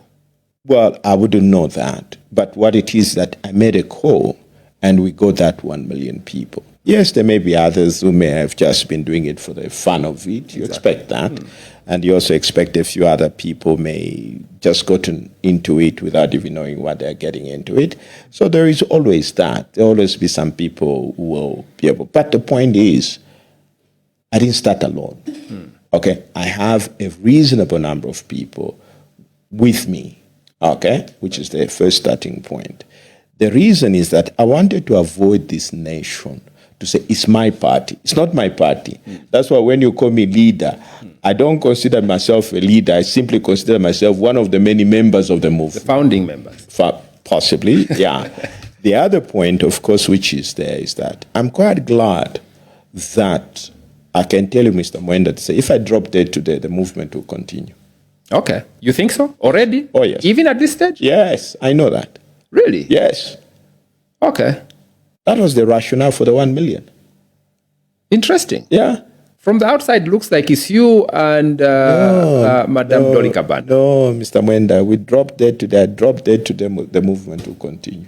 Interesting. But everybody, when they come on board, they always say it's not my party, it's not about me. But it's also it's about claims, but it's about execution. It's also about they claim, but it's also about how you execute it on the ground. And one of the methods you have used, which is quite unorthodox, is the mobilization, resource mobilization strategy. Yes. We would have thought that you made so much money, TV Tumbiko, and you had a fat check or a fat base where you were going to draw the resources. Suddenly, you are asking us to start sponsoring campaigns. Yes. We are poor. No, we don't have the money. We are looking for people who can fund their own campaigns, use other means, so that you don't stress us further. No. Why should we go and run around starting to give you 5 kwacha, 20 kwacha, up to 20,000? Why? I'll answer that. That decision is informed by history. All right? Like I said, Mr. Mwenda, when you take up an assignment, you must be able to convince yourself that you can do things differently and better. Right. Okay? When you look at our history, during the time of one-party state, what has happened is that elections were run by government. They were funded by government. It's one-party state. Right. So there was no requirement for you, Mr. Mwenda, to raise your own money for the campaign. Everything was taken care of by the state. Right. So there was no reason for you to auction yourself to the highest bidder. There was no reason for you to put in your own money because everything was organized by the state. After 1991, that changed. Now we're in a multi-party system of government. And what happens now, you now have private money coming in to control the elections. Right. Now, you know very well, there's no free lunch, Mr. Mwenda. If somebody donates, say, $1 million to your campaign, that's not for free. You have to find a way to pay them back. You can either do that by giving them contracts, which happens, or you can change policies in such a way that it benefits them and they recover the money. Right. Now, you realize that is a cancer, that is a problem which we have to overcome. The other interesting thing that you must note, Mr. Mwenda, is that in the amendment of the Constitution of 2016, there was a requirement now for political parties to be able to disclose. It's actually provided for. They have that there has to be a law passed to require political parties to disclose the source of funding, and for political parties' books to be audited. So that law should have been passed in 2016. It wasn't passed. Why? 2017, they initiated a bill. Right. I think they looked at it, it's too hot. They never passed that bill. That bill is gathering dust. Right. So PF, throughout its period, never passed that law. That law would have required to disclose wherever you're getting your money. Under this government, also that law has never been passed. Right. And I was actually forced to start a case in court to compel them to pass such a law. The reason is that if you don't know the source of funding, campaign finance, effectively the election is bought for you. Right. Okay? Now, the question then is, I'm a lawyer, I've taken oath to defend the Constitution. Although the law is not there, that obligation is in the Constitution.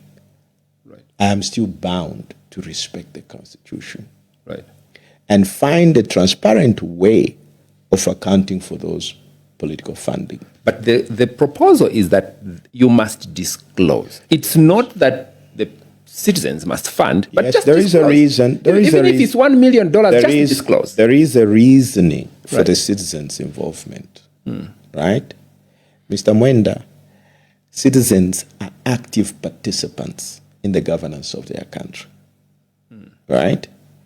The idea is to get the mindset shift, to get Zambians to believe, to accept the fact they are not spectators. They have to be actively involved in the governance of the country. Right. And that would include funding. Now, we want the people of Zambia to have ownership in the party. Right. When you don't fund the party, I'm not accountable to you. Right? Now, if I get funded by business interest, Mr. Mwenda, I'm accountable to those business interests, not to the people. But when we say democracy is the government of the people, by the people, for the people, ultimately the people should be able to fund that. Now, I don't want to be captured by business interests. I'd rather be captured by Zambians than business interests so that I can work for the Zambian people. Do you have any we have to change the narrative because what has happened is that there is no free lunch, like I've said, Mr. Mwenda. When you don't know the source of funding, you don't know what deals have been struck in order to pay back that money. Now, this is what has been happening. And that is why sometimes we wonder, political pronouncements during campaign change when people are in government. So what has happened? Right. And certain policies are initiated. You look at it. Are these guys working for foreign interests or they are working for local interests? It comes back to the issue of funding. Okay. Now, the other point is that the funding has to be transparent. We all have to chip in. I'll tell you one thing. You talked about me having worked in a law firm. Yes. Mr. Mwenda, I wouldn't say I'm a rich person. I'm not a rich person. In fact, one friend of mine who is now late said, John, being a lawyer will never make you rich unless you're a crook. Is that true, though? Yes, very true, Mr. Mwenda. Very true. But being a lawyer will give you a comfortable life, but not making you wealthy or rich. No, unless you are crooked. But having said that, yes, we have now put in a fundraising system. The reason is to get Zambians to get involved. Right now, Zambians have only been spectators. They are promised. The only time Zambians become active is during election time. No, that's not how the system is supposed to work. Right. The election is simply the beginning. Then after election, there's a process of continuous engagement to hold your leaders accountable. Now, what is the reason? The way the system is being done is all wrong. I go there, Mr. Mwenda, you're a voter. I buy you a beer. I buy you a thing. I understand some political parties even cook food for voters. Those things, I will never do them, Mr. Mwenda. Never. I will never do them. Okay? Because that amounts to vote buying in the first place. Right? Now, and which is all illegal. Right. First of all, it is a sign of desecration of a vote. Because, Mr. Mwenda, a vote is priceless. Right. You can't buy a vote. It is sacred. The moment you begin to pay the voters to vote for you, you have destroyed the system. That is something that I will never do. I'd rather lose than to buy voters. Okay? And that is why I'm asking to say, guys, it is our collective responsibility. Can we chip in? As we are chipping in, Mr. Mwenda, we're also saying contribution doesn't need to be monetary all the time. Right. Okay, it can also be in kind. For example, I've had people have phoned me to say, you know what, when you are going to Northern Province, please let me know. I'll join you. Okay? I'll use my own car. I'll use my own fuel. I'll join you. Right. That is a contribution. Right? Doesn't have to be monetary. For monetary contribution, you have to understand that we need to change the narrative. You can put in 5 kwacha, 100 kwacha, whatever amount. We have set a limit of 20,000 per month. Very simple. We don't want anybody to come up and say, me, I contributed more. We don't want that. But if I want to give you more, it's my wish. We have set the limit, Mr. Mwenda. You can find another creative way of giving us more. But we have set that limit, 20,000. And even for me, you know what I've put in, Mr. Mwenda? 20,000. Oh, wow. Yes. Okay. Wait. You have a backup, State Council, for this fundraising mechanism. If people don't give you enough money, surely there must be a backup. How are you going to campaign? No. Mr. Mwenda, this is where the problem is. It's very simple. It's very, very simple. People must fund the campaign. There's no backup. I've put in my 20,000, right? And I'll be expecting you, if you also support us, to put in your 20,000, and every Zambian to put in whatever they can afford. Now, I have been approached by some people, say, no, we can help you, what. I've refused. I have refused. Up to this day, I can tell you bluntly and arrogantly that I have not received money from any person whatsoever to this day. Apart from the donations you are receiving? Apart from the donations we are receiving. How is the party managing people who are saying, I would like to give maybe a 50,000, but you are saying per month it can only be... Give us a 20. Give us a 20. Oh, by the way, if you want to give us a 50, what do we do when we go in church, by the way? You are three of you. The other two don't have. You have 300 kwacha. What do? Your plan was to give out. Your plan was to give out 100, right? So you say you now kwata mutulo atiawe shkwete. Okay, sendako. What do? You spray, and then we all go put in the same basket. Simple. You know, the idea is the principle. No person should be made to feel important that he contributed more. Not even me. I've put in my 20,000. That's it. What happens if you don't raise enough money? Mr. Mwenda, that is the choice of the Zambian people. It's as simple as that.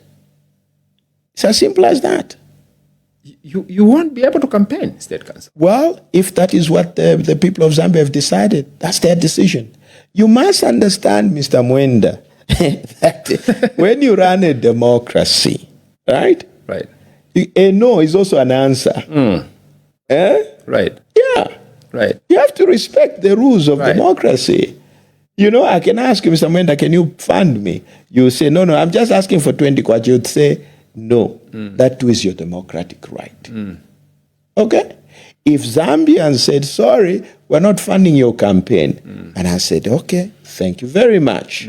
But I'm not about to go and prostitute myself to try and raise money for the campaign. No, that won't happen. First of all, it's illegal. Okay, Mr. Mwenda, it's illegal. Okay? Right. It is illegal. Right. Now, I'm a lawyer. There are certain risks I cannot take. I don't want to be accused of money laundering in the first place. Right. Or what we see in this campaign period. It's all money laundering. It's all money laundering. You know?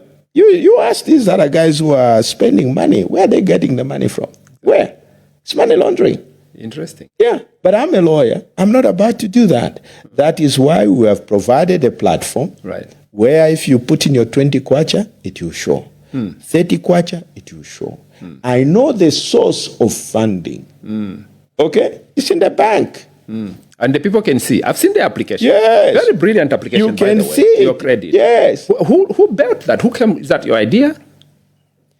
That application, a lot of people are seeing it for the first time. Yes. It's possible. But when you are committed, you are creative. Mr. Mwenda, you can do anything. Right. Yeah. You know, we decided to say we got some developers and said, this is what we like to do. Right. Then say, well, dream it, we'll make it. So they have done that. Right. You know, so it has various features in the sense that you can see in real time how much money is coming in. If I put 1,000 kwacha, yes. How long does it take for me to see? If it is mobile money, it is instant. Right. It's instant. It's mobile to the bank? If it yes, it's mobile money to the bank. It's instant. If it as in instant, as in the moment I'm done, yes, I go and check. Within seconds, you see the money there reflected. And the balance will change? Will change, yes, straight away. Okay. Yeah. People have done that. You just see there's even it's actually the system is updated every 1 minute. Right. Yeah. But if you do, for example, the bank account is with the FNB, you transfer the money, it's instant. Pop. Right. If it is coming from another bank account, it will take the normal clearing period. Right. If it's a day or so, the following day you see it go up. If it is mobile money, it is instant. Right. And there is only one collection point, which is this bank account. Right. I'm not about to ruin my life over money, Mr. Mwenda, at this age. No. Everything is being done in a transparent manner. I've seen a spreadsheet which actually shows from the first donation yes. to the most recent one. Yes, from the beginning up to the latest one. Right. Yeah. The problem is going to come in on, I've seen that you have actually put, this is how much money we have. Yes. And this is how much has been spent. Yes. Right now, I saw a zero. Zero, yes. That means you haven't even started spending this money. No, we haven't started spending. How transparent are you going to be with the expenditure? Oh, yes. Just as we are transparent with the inflows, we'll also be transparent with the outflows. Because that's where the key is. Yes. There will also be a list of outflows whom we are paid. That takes me to the issue of CDF. Yes, it will appear. It will show. It will show that so $10,000 was paid. 10,000 kwacha was paid to news diggers. Right. Because these are public funds. We have to account for them. Right. Yes. So if there's an entry for news diggers, it will show. They can phone you. Right. Is it true that you actually got 10,000 kwacha from the movement? Right. Everything is there. You know? Interesting. This is how transparent we ought to be. Coming to the issue of CDF, you know how you can evaluate the success of CDF. Make it transparent. The same platform we have. We can have it per constituency. Yes.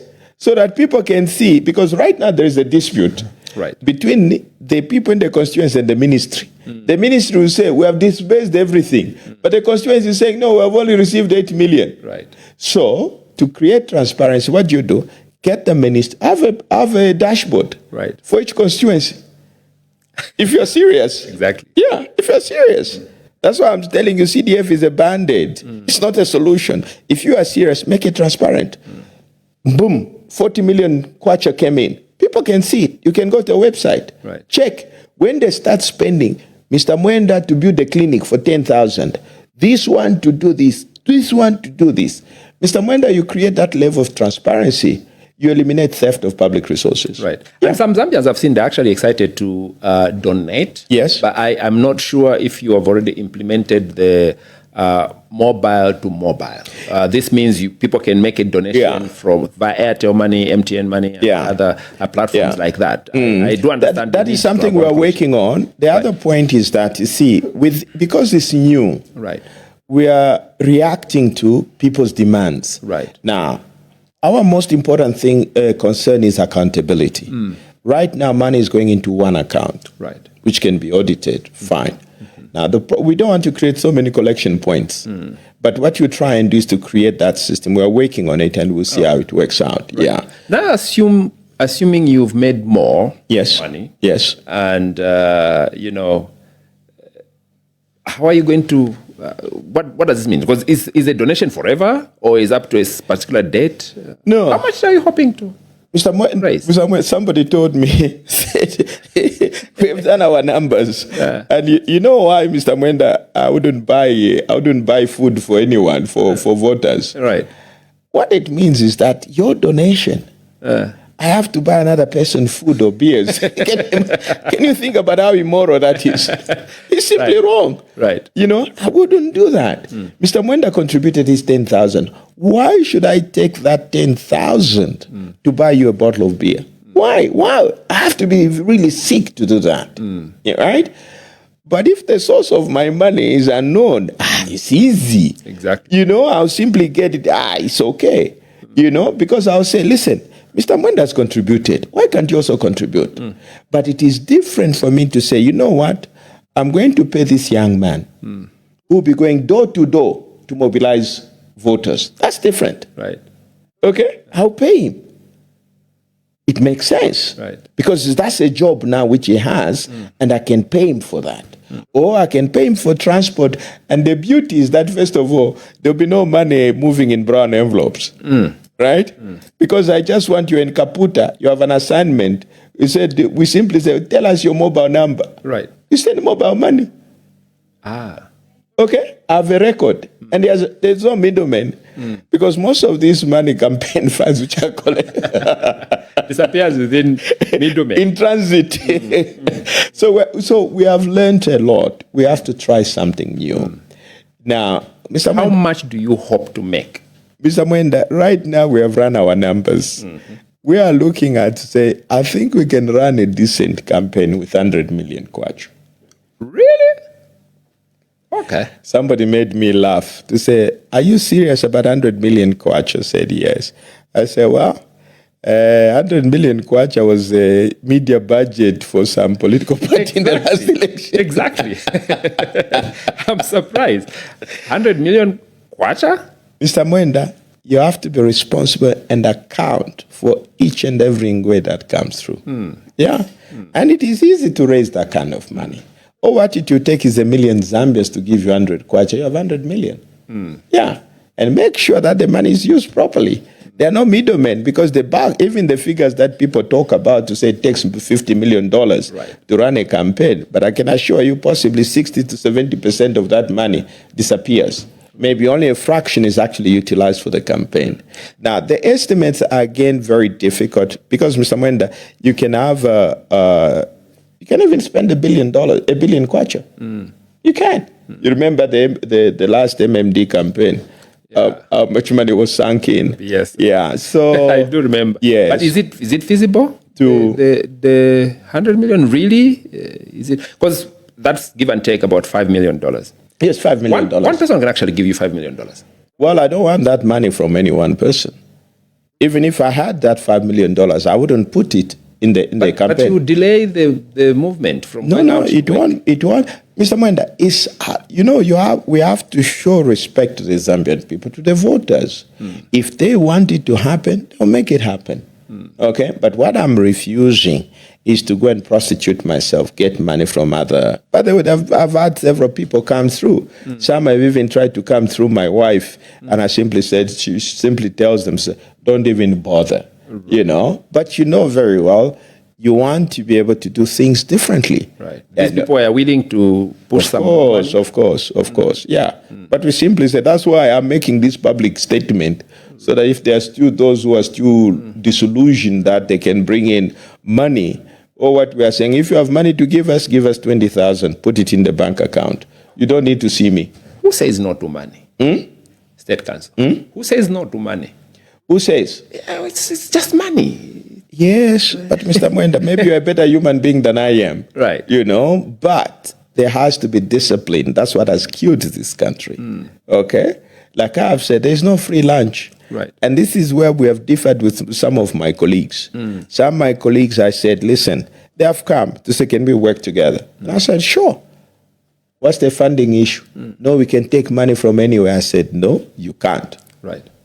No, but you see, some businessmen are prepared to give us money, but they can't do it openly because they're afraid of being squeezed. Then I said, I'm not getting money in sacks. No way. That won't happen. Right. I won't. Okay? But then you will have no kingmakers. What? And what those kingmakers do is to put you in power so that, they protect They own you. Yes. And this time, since they know that you don't have a particular kingmaker, they will fight you. They will use those resources to make sure that they delay or indeed They may, but I have faith in the Zambian people. Ultimately, they don't vote. If one is a kingmaker, he only has one vote. But the votes are with the Zambian people. And that is why my appeal, my message is always to the Zambian people. What if you are sweet-talking us right now and saying, I'm a very transparent man, this is how I'll mobilize my resources. Once you cross, in August, God willing, then the whole system changes. Suddenly, we don't even know what is going on with our actual tax money. This whole situation has changed now. You're very transparent during the campaign. Well, now you have moved in and you've completely changed your your mission. Now we don't even know. You start telling us state security. We can't tell you how my movements are, how much money is being spent on my trips and so on and so forth. What stops you from doing that? In fact, you even go to bed with the very people you were saying, I don't want your money. Mr. Mwenda, those key players, they are critical to get in. But once you get in, you don't need them, right? But if I didn't deal with them before, why should I? What will be the incentive of me to deal with them after? What will be the incentive? Zero. There's no reason. Right. People deal with them so that they can buy the election for them. But if the Zambian people are the ones that have given me that opportunity, why should I betray them? Right. Yeah. So I'm quite comfortable in that respect. And like I said, even if, let's say, I had the 5 million, I wouldn't put in my 5 million in there. Right. I wouldn't. The reason being that when you put in that kind of money, you become arrogant. What can you tell me? I put in my money, right? So I have to, right. Were you there when I was raising money to finance it? You know, is to avoid all those things, right? So that at the end of the day, it is funded by the Zambian people. How are you reacting to this question that there is no single party or movement that can actually unseat the UPND in August? You all have to get together as the opposition and at least front one candidate. Are you available to that conversation? Now, Mr. Mwenda,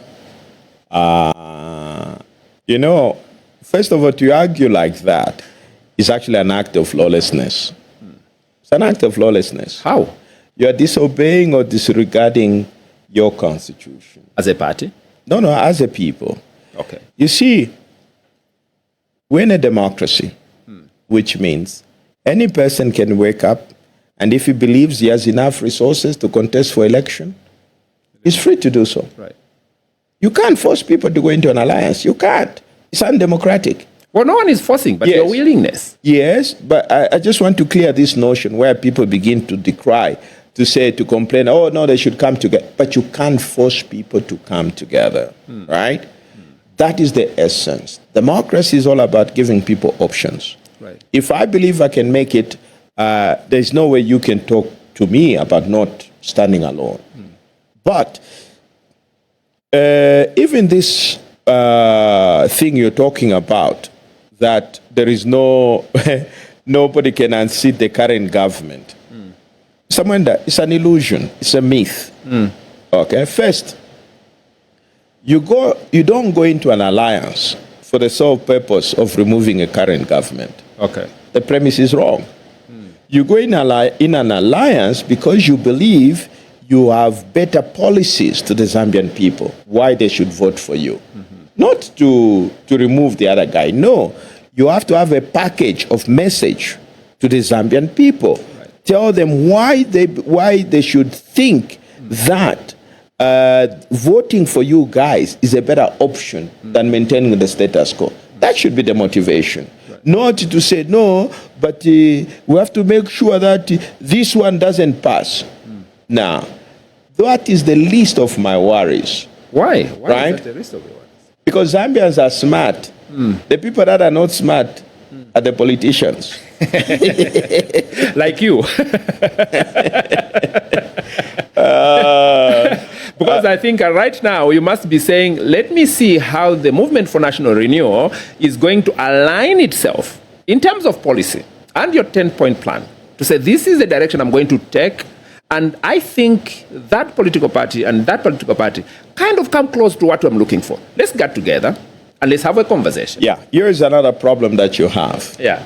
First of all, the law doesn't recognize such kind of alliances. Right. That is why all the alliances that have been cooked up have all failed. Because there's no legal framework for that. What do you mean? First, if you go to the bill, political parties bill, yes, it regulates alliances. If it had been passed, it would have given us a legal basis for an alliance. Right. Yeah. Under that bill, which is the position people are replicating or are trying to copy the Kenyan experience. Right. But in Kenya, there is a law which we haven't passed. In that country, what happens is that if you come into an alliance, right, you have to sign an agreement on how you're going to proceed as political parties. Okay, I get you. That agreement should contain the details of what you have agreed upon. Right. You now take that agreement, you deposit it with the registrar of political parties. Right. It becomes a legally binding agreement. which means you can't just walk away from it. It becomes legally binding on you. Okay. Here, we don't have.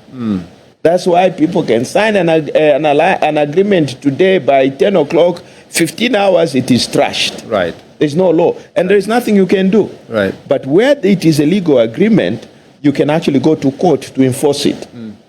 Okay? So what happens then in the absence of a law? It becomes a gentleman's agreement. Yeah. Okay? Right. So This is a long answer. Your very long answer of saying, I'm not doing that. so you have to look, are there gentlemen out there? Are there people of integrity? Right. You know, it's now about Mr. Mwenda, me looking at you in the eye and the two of us shaking hands. Right. To say, Mr. Mwenda, this is done. Right. Your word is enough. Tell me how many characters out there in the political arena. It's a problem. Okay? Other people have asked me to say, would you work with other people? To your question, the answer is very simple, Mr. Mwenda. In all these things, my priority is the country. Right. If there are political parties there who are prepared to put aside their own personal interest and put the country first, Right. we are willing to work with them. Interesting. But then suppose this political party, which, as you say, willing to put the people's interests first, has a different funding mechanism from yours. Oh, yes, there's a problem. So that means also... They've gotten some money from these guys. That's a problem. In fact, I've already encountered that problem. Right. Yes. Only to discover that wanyama da wanadia kudala. And they're coming to use you. Oh, yeah. So they come and say, but yeah, you've been splashing money around. Where'd you get the money? No, some funders, what? No, forget it. Right. So not only that, you have to be aligned in terms of values and principles. Right. Okay? It is very important to make sure that the people of Zambia put you there, not some business interests who put you there, because you will work for them. Right. And there is no such a thing as a free lunch. And this is what has tainted our political process. And Zambians have to wake up to this reality that you cannot, and here's the point, Mr. Mwenda. You didn't fund that political party. Zambia should be asking to say, wait a minute, these guys were splashing money. Right. Where did they get it from? Yeah. Okay? Clearly, if they got money from other sources, they won't work for you. Okay? They work for the people that funded them. Right. It's just as simple as that. Waste you when they even feed you during campaigns. They even buy you beers, alcohol, what and so forth. You already know. But Mr. Mwenda, look at it this way. Right. This is what defies logic. When you offer yourself for public service, you're a public servant. Right. I am your servant. Right? Right. I'm working for you. Right? So, why should I pay you to turn me into your servant? Does that even make sense? It's you to pay me Right. so that I can be your servant, not the other way around. Right. Yeah. So this is how the logic has been twisted upside down, and that's one of the dysfunctions in our system of government. Right. And that is why there is no appetite to strengthen institutions of government. Right. Because when institutions of government are strong, you won't be able to pay back to your funders. Interesting. And the good part with the movement is that you have shown us how the money is going to be spent and where to check if the money has started being checked. And we can see that you haven't started spending the money. Does that mean also that you haven't started traveling? Have you been to parts of Zambia? Yes, I've been, and we were doing that purely before we transitioned into a political party. Right, as a movement. As a movement. We were doing that. I've been to a couple of places in the country. Right. And that is when you understand the enormity of the challenges that the country faces. And some people, very interesting conversations have come up. Some people have said, but we went to Western Province. This is very interesting. Right. So we go to the Kuta. They said, what are you promising us? Because all your friends come here and promise. Promise, yes. We said, we have no promise for you. We have no promises for you. Okay. What do you mean? So we want to know what the challenges are that you face Then we promise how to fix them. in Western Province. And you must also tell us what you think are the solutions to the problems you face. Then we will work together to fix those problems. Is it not your responsibility to find the solutions? You're asking the electorate. No. That's why we have gotten things wrong in this country. Okay. Mr. Mwende, logically, I've never lived in Western Province. How can I know the challenges of people of Western Province? I don't know. Okay? It is for the people of Western Province to share their experience with us. All right? So we are developing what we are calling People's Manifesto. Okay. It is us listening to what the people are saying. We're trying to do things differently. In the past, somebody seated in Lusaka in an air-conditioned room is now designing a plan for Western Province where he has never been. Right. And also what we realized is that in the course of the conversation, we were told something very interesting. To say, one of your colleagues came here and told us that if voted, is going to restore the Barroso Agreement within 3 months.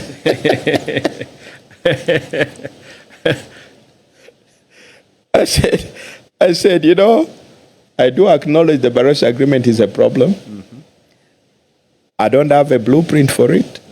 But what I do believe is that it has to be part of the conversation. Right. And we find a solution together. I don't have a prescription. Right. Because all previous governments, what they have done in the past, they go there and tell them, we will do this, we'll do this, we'll do this.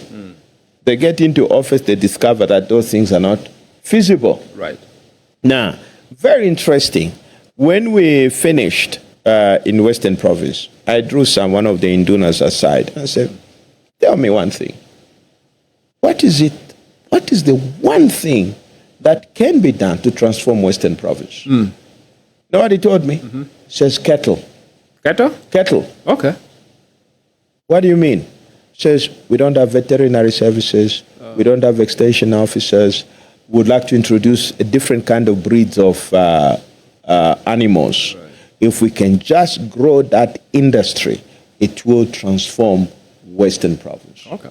Now, why am I saying this? The people in these areas, they're not dull. They know there are problems. Right. And they know there are solutions. The idea is to get them involved so that they own the process.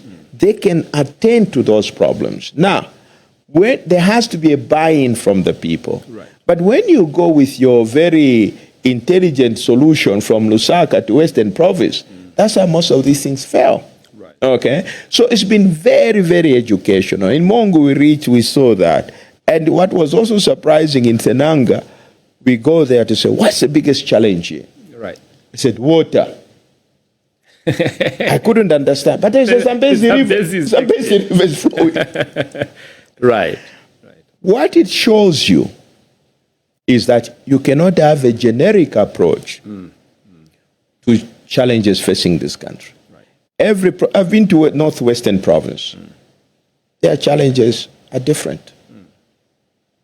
So every province has its own challenges. So what is required is to get the people in these areas. The problems of Lusaka, for example, are not the problems of Western Province. Okay?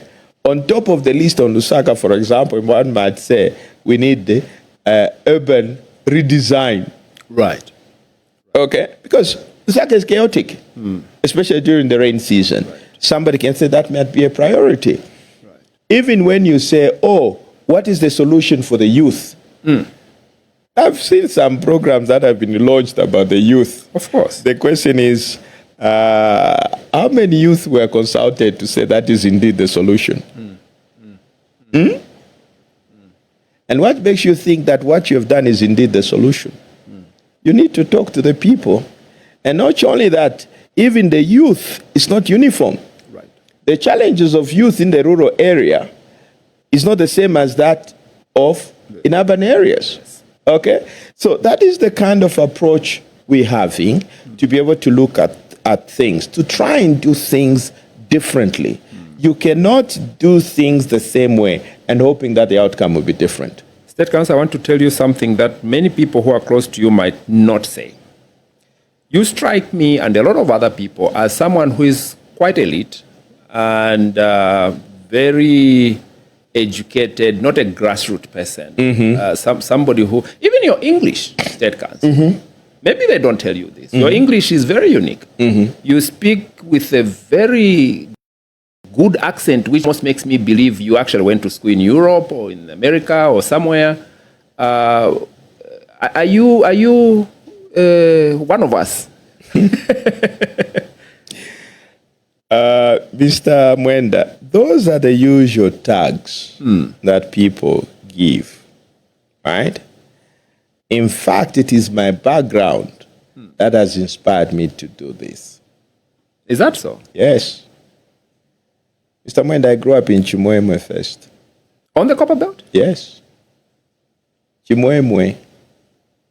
Okay.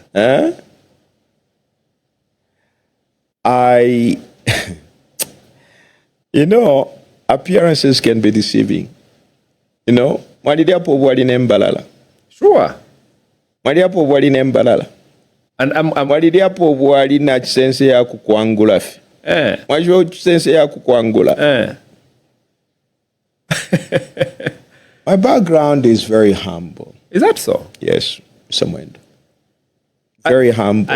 There's a friend of mine, we joke, he's a pastor now. Right.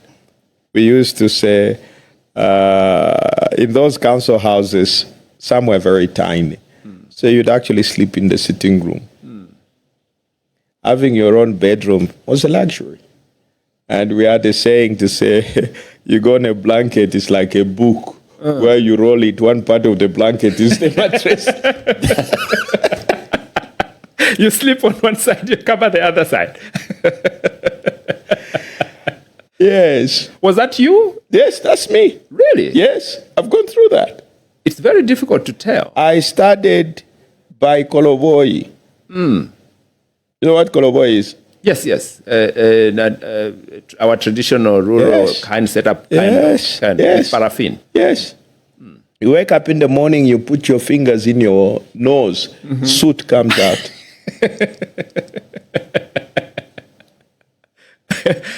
But why? What was that circumstance about? Your parents did not have much means. No, I didn't. I didn't come from much. My father was a simple civil servant. Okay. Yeah. What did he do? What was he? Was a clinical officer. Already? Yeah. Okay. Very basic, and I remind my kids to say, if I was born during their time, I might have ended up being a laborer. Mr. Mwenda. Right. In my Form 3, I worked as a houseboy. You lie. I'm telling you.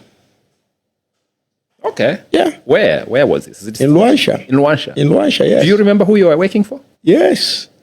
There was a very good French teacher. One of my teachers, I think, those days we used to have foreign teachers. I had no means. And I approached him, can I do some shows at your place? And I said, yes. And over the weekends, I would go to his place, Saturday, Sunday, do laundry. I'd be on my knees, shining the floor. At the end of the day, I get paid.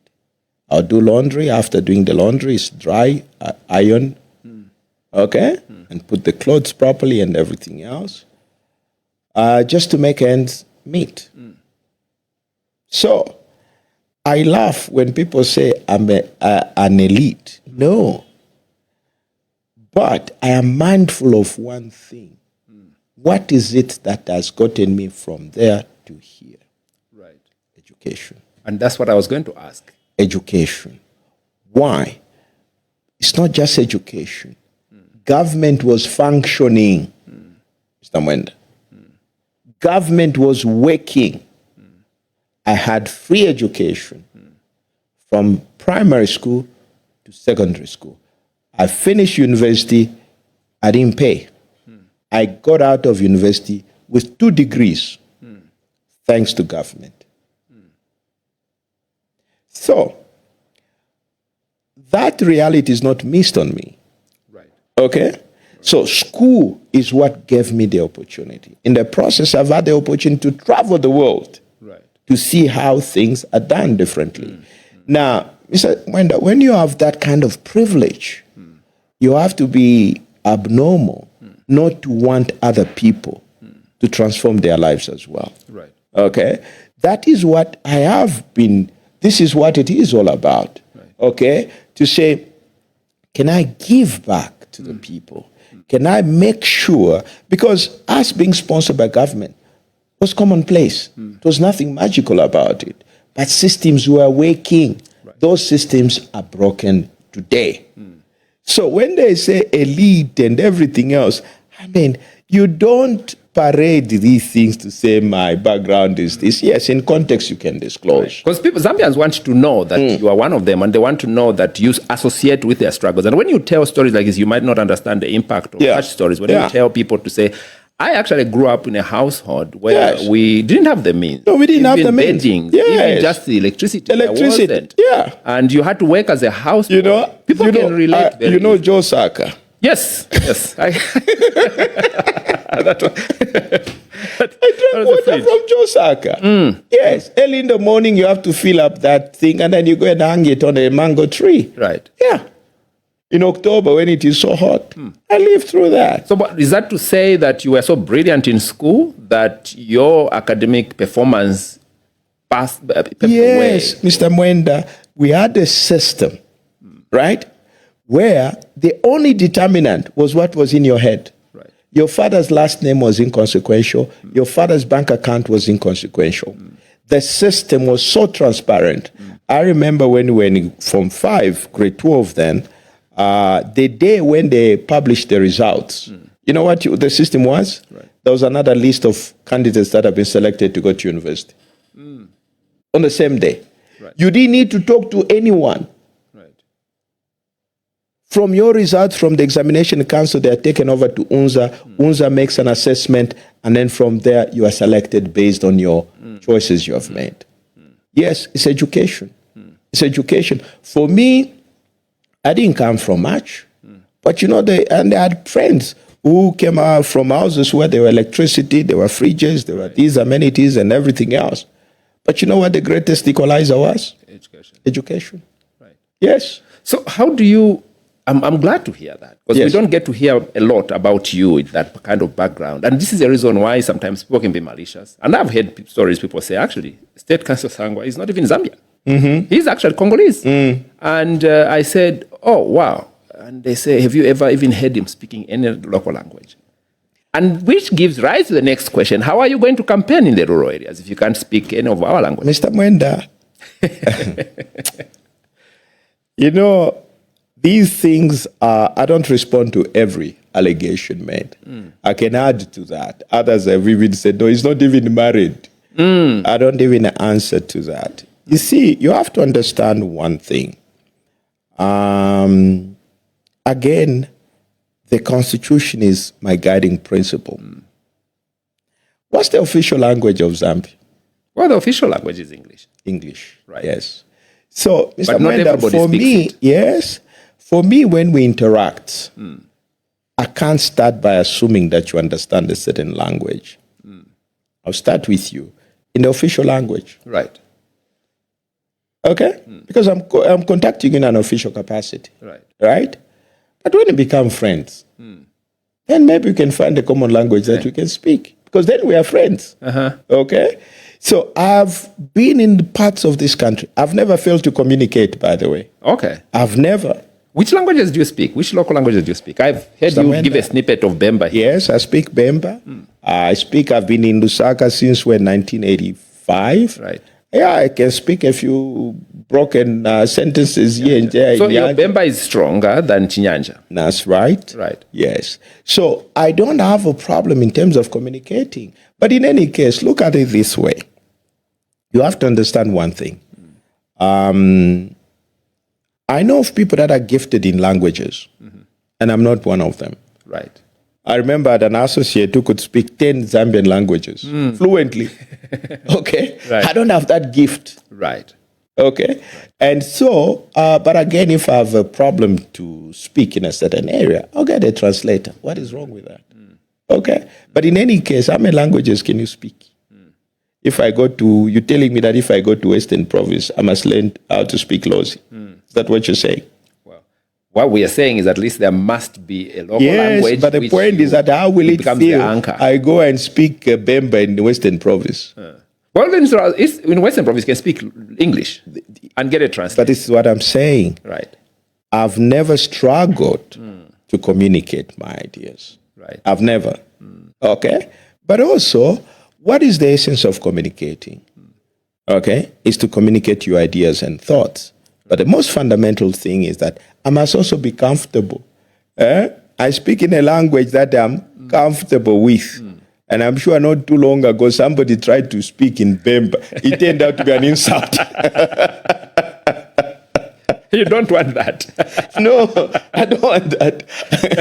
So at the end of the day, I know my limitations. Right. Right? I know my limitations, and I'll be able to communicate. So far, since I've been on this path since October, and I've never failed to communicate. Maybe I'm yet to fail to communicate, but I'm able to communicate quite effectively. As we come to the end of the program, what is the message to the people who are making donations and people who are watching how your movement is going? And I'm not sure. They really love you as a lawyer. They're not very sure about you as a politician. And apprehensive. What is your message?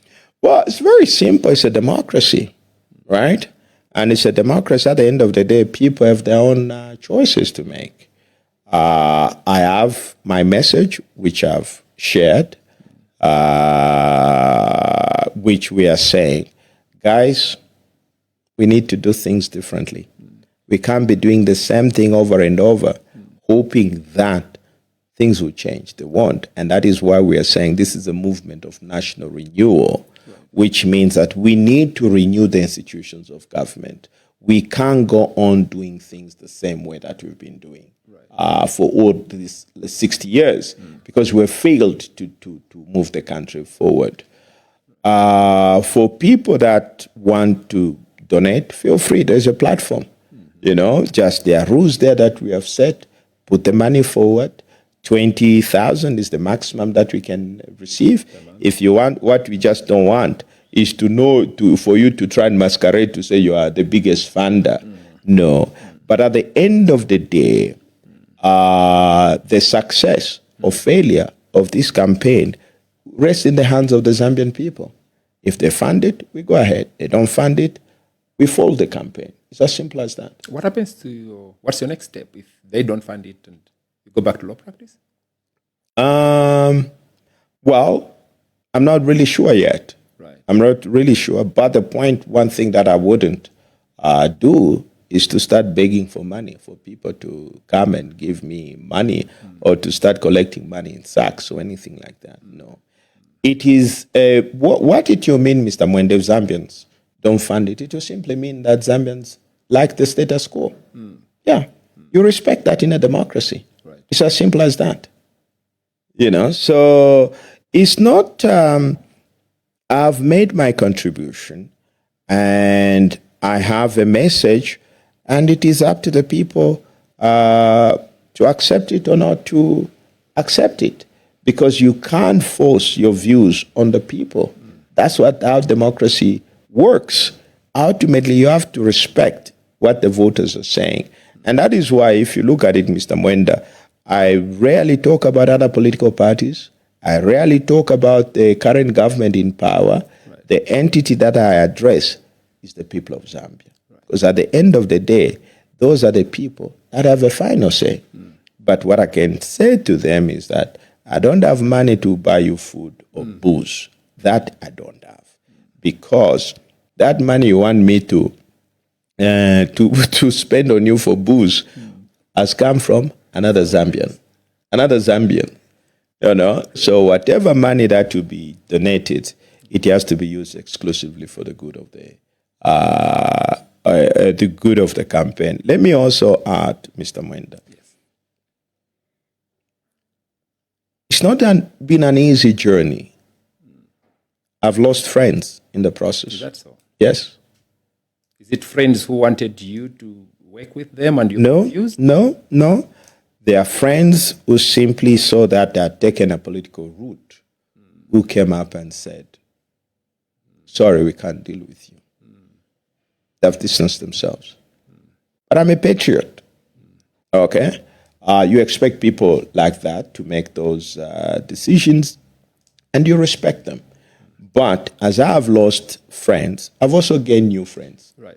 It's not about me, it's about the country. At the end of the day, Mr. Mwenda, I would like to, even if I'm lying on my deathbed, I'll be saying, I did the best for my country. Whether I succeed or I don't succeed. I've moved away from an armchair critic who spends all his time bashing articles and sharing on WhatsApp and the X and the Facebook. I've now gone in the actual political arena. Right. Okay. But these friends you are gaining now, some of them are recycled politicians? No. These are completely... Because then we are moving around in circles. No, yes, they're not recycled. These are completely new actors, completely new. Right. And most of them are younger generation.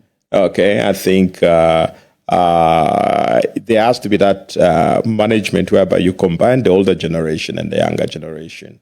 Yeah, so that is the way we are moving. Right. And it's not about me, it's about me wanting to serve the Zambian people. Right. Although people have already started giving me titles and everything else, all what I've said is, I'm ready to serve. But I'm not going to do it alone. I need the other Zambians to join hands with me. Right. And I'm not going to fund that exercise alone. I need other Zambians to join hands with me so that we can raise the money required for our campaign so that we can serve our people. This has been State Council John Sangwa. I would like to say leader and founder of the Movement for National Renewal. Thank you for joining us on Mind Your Business. My name is Joseph Mwenda. I've been your host. Until next time, bye-bye.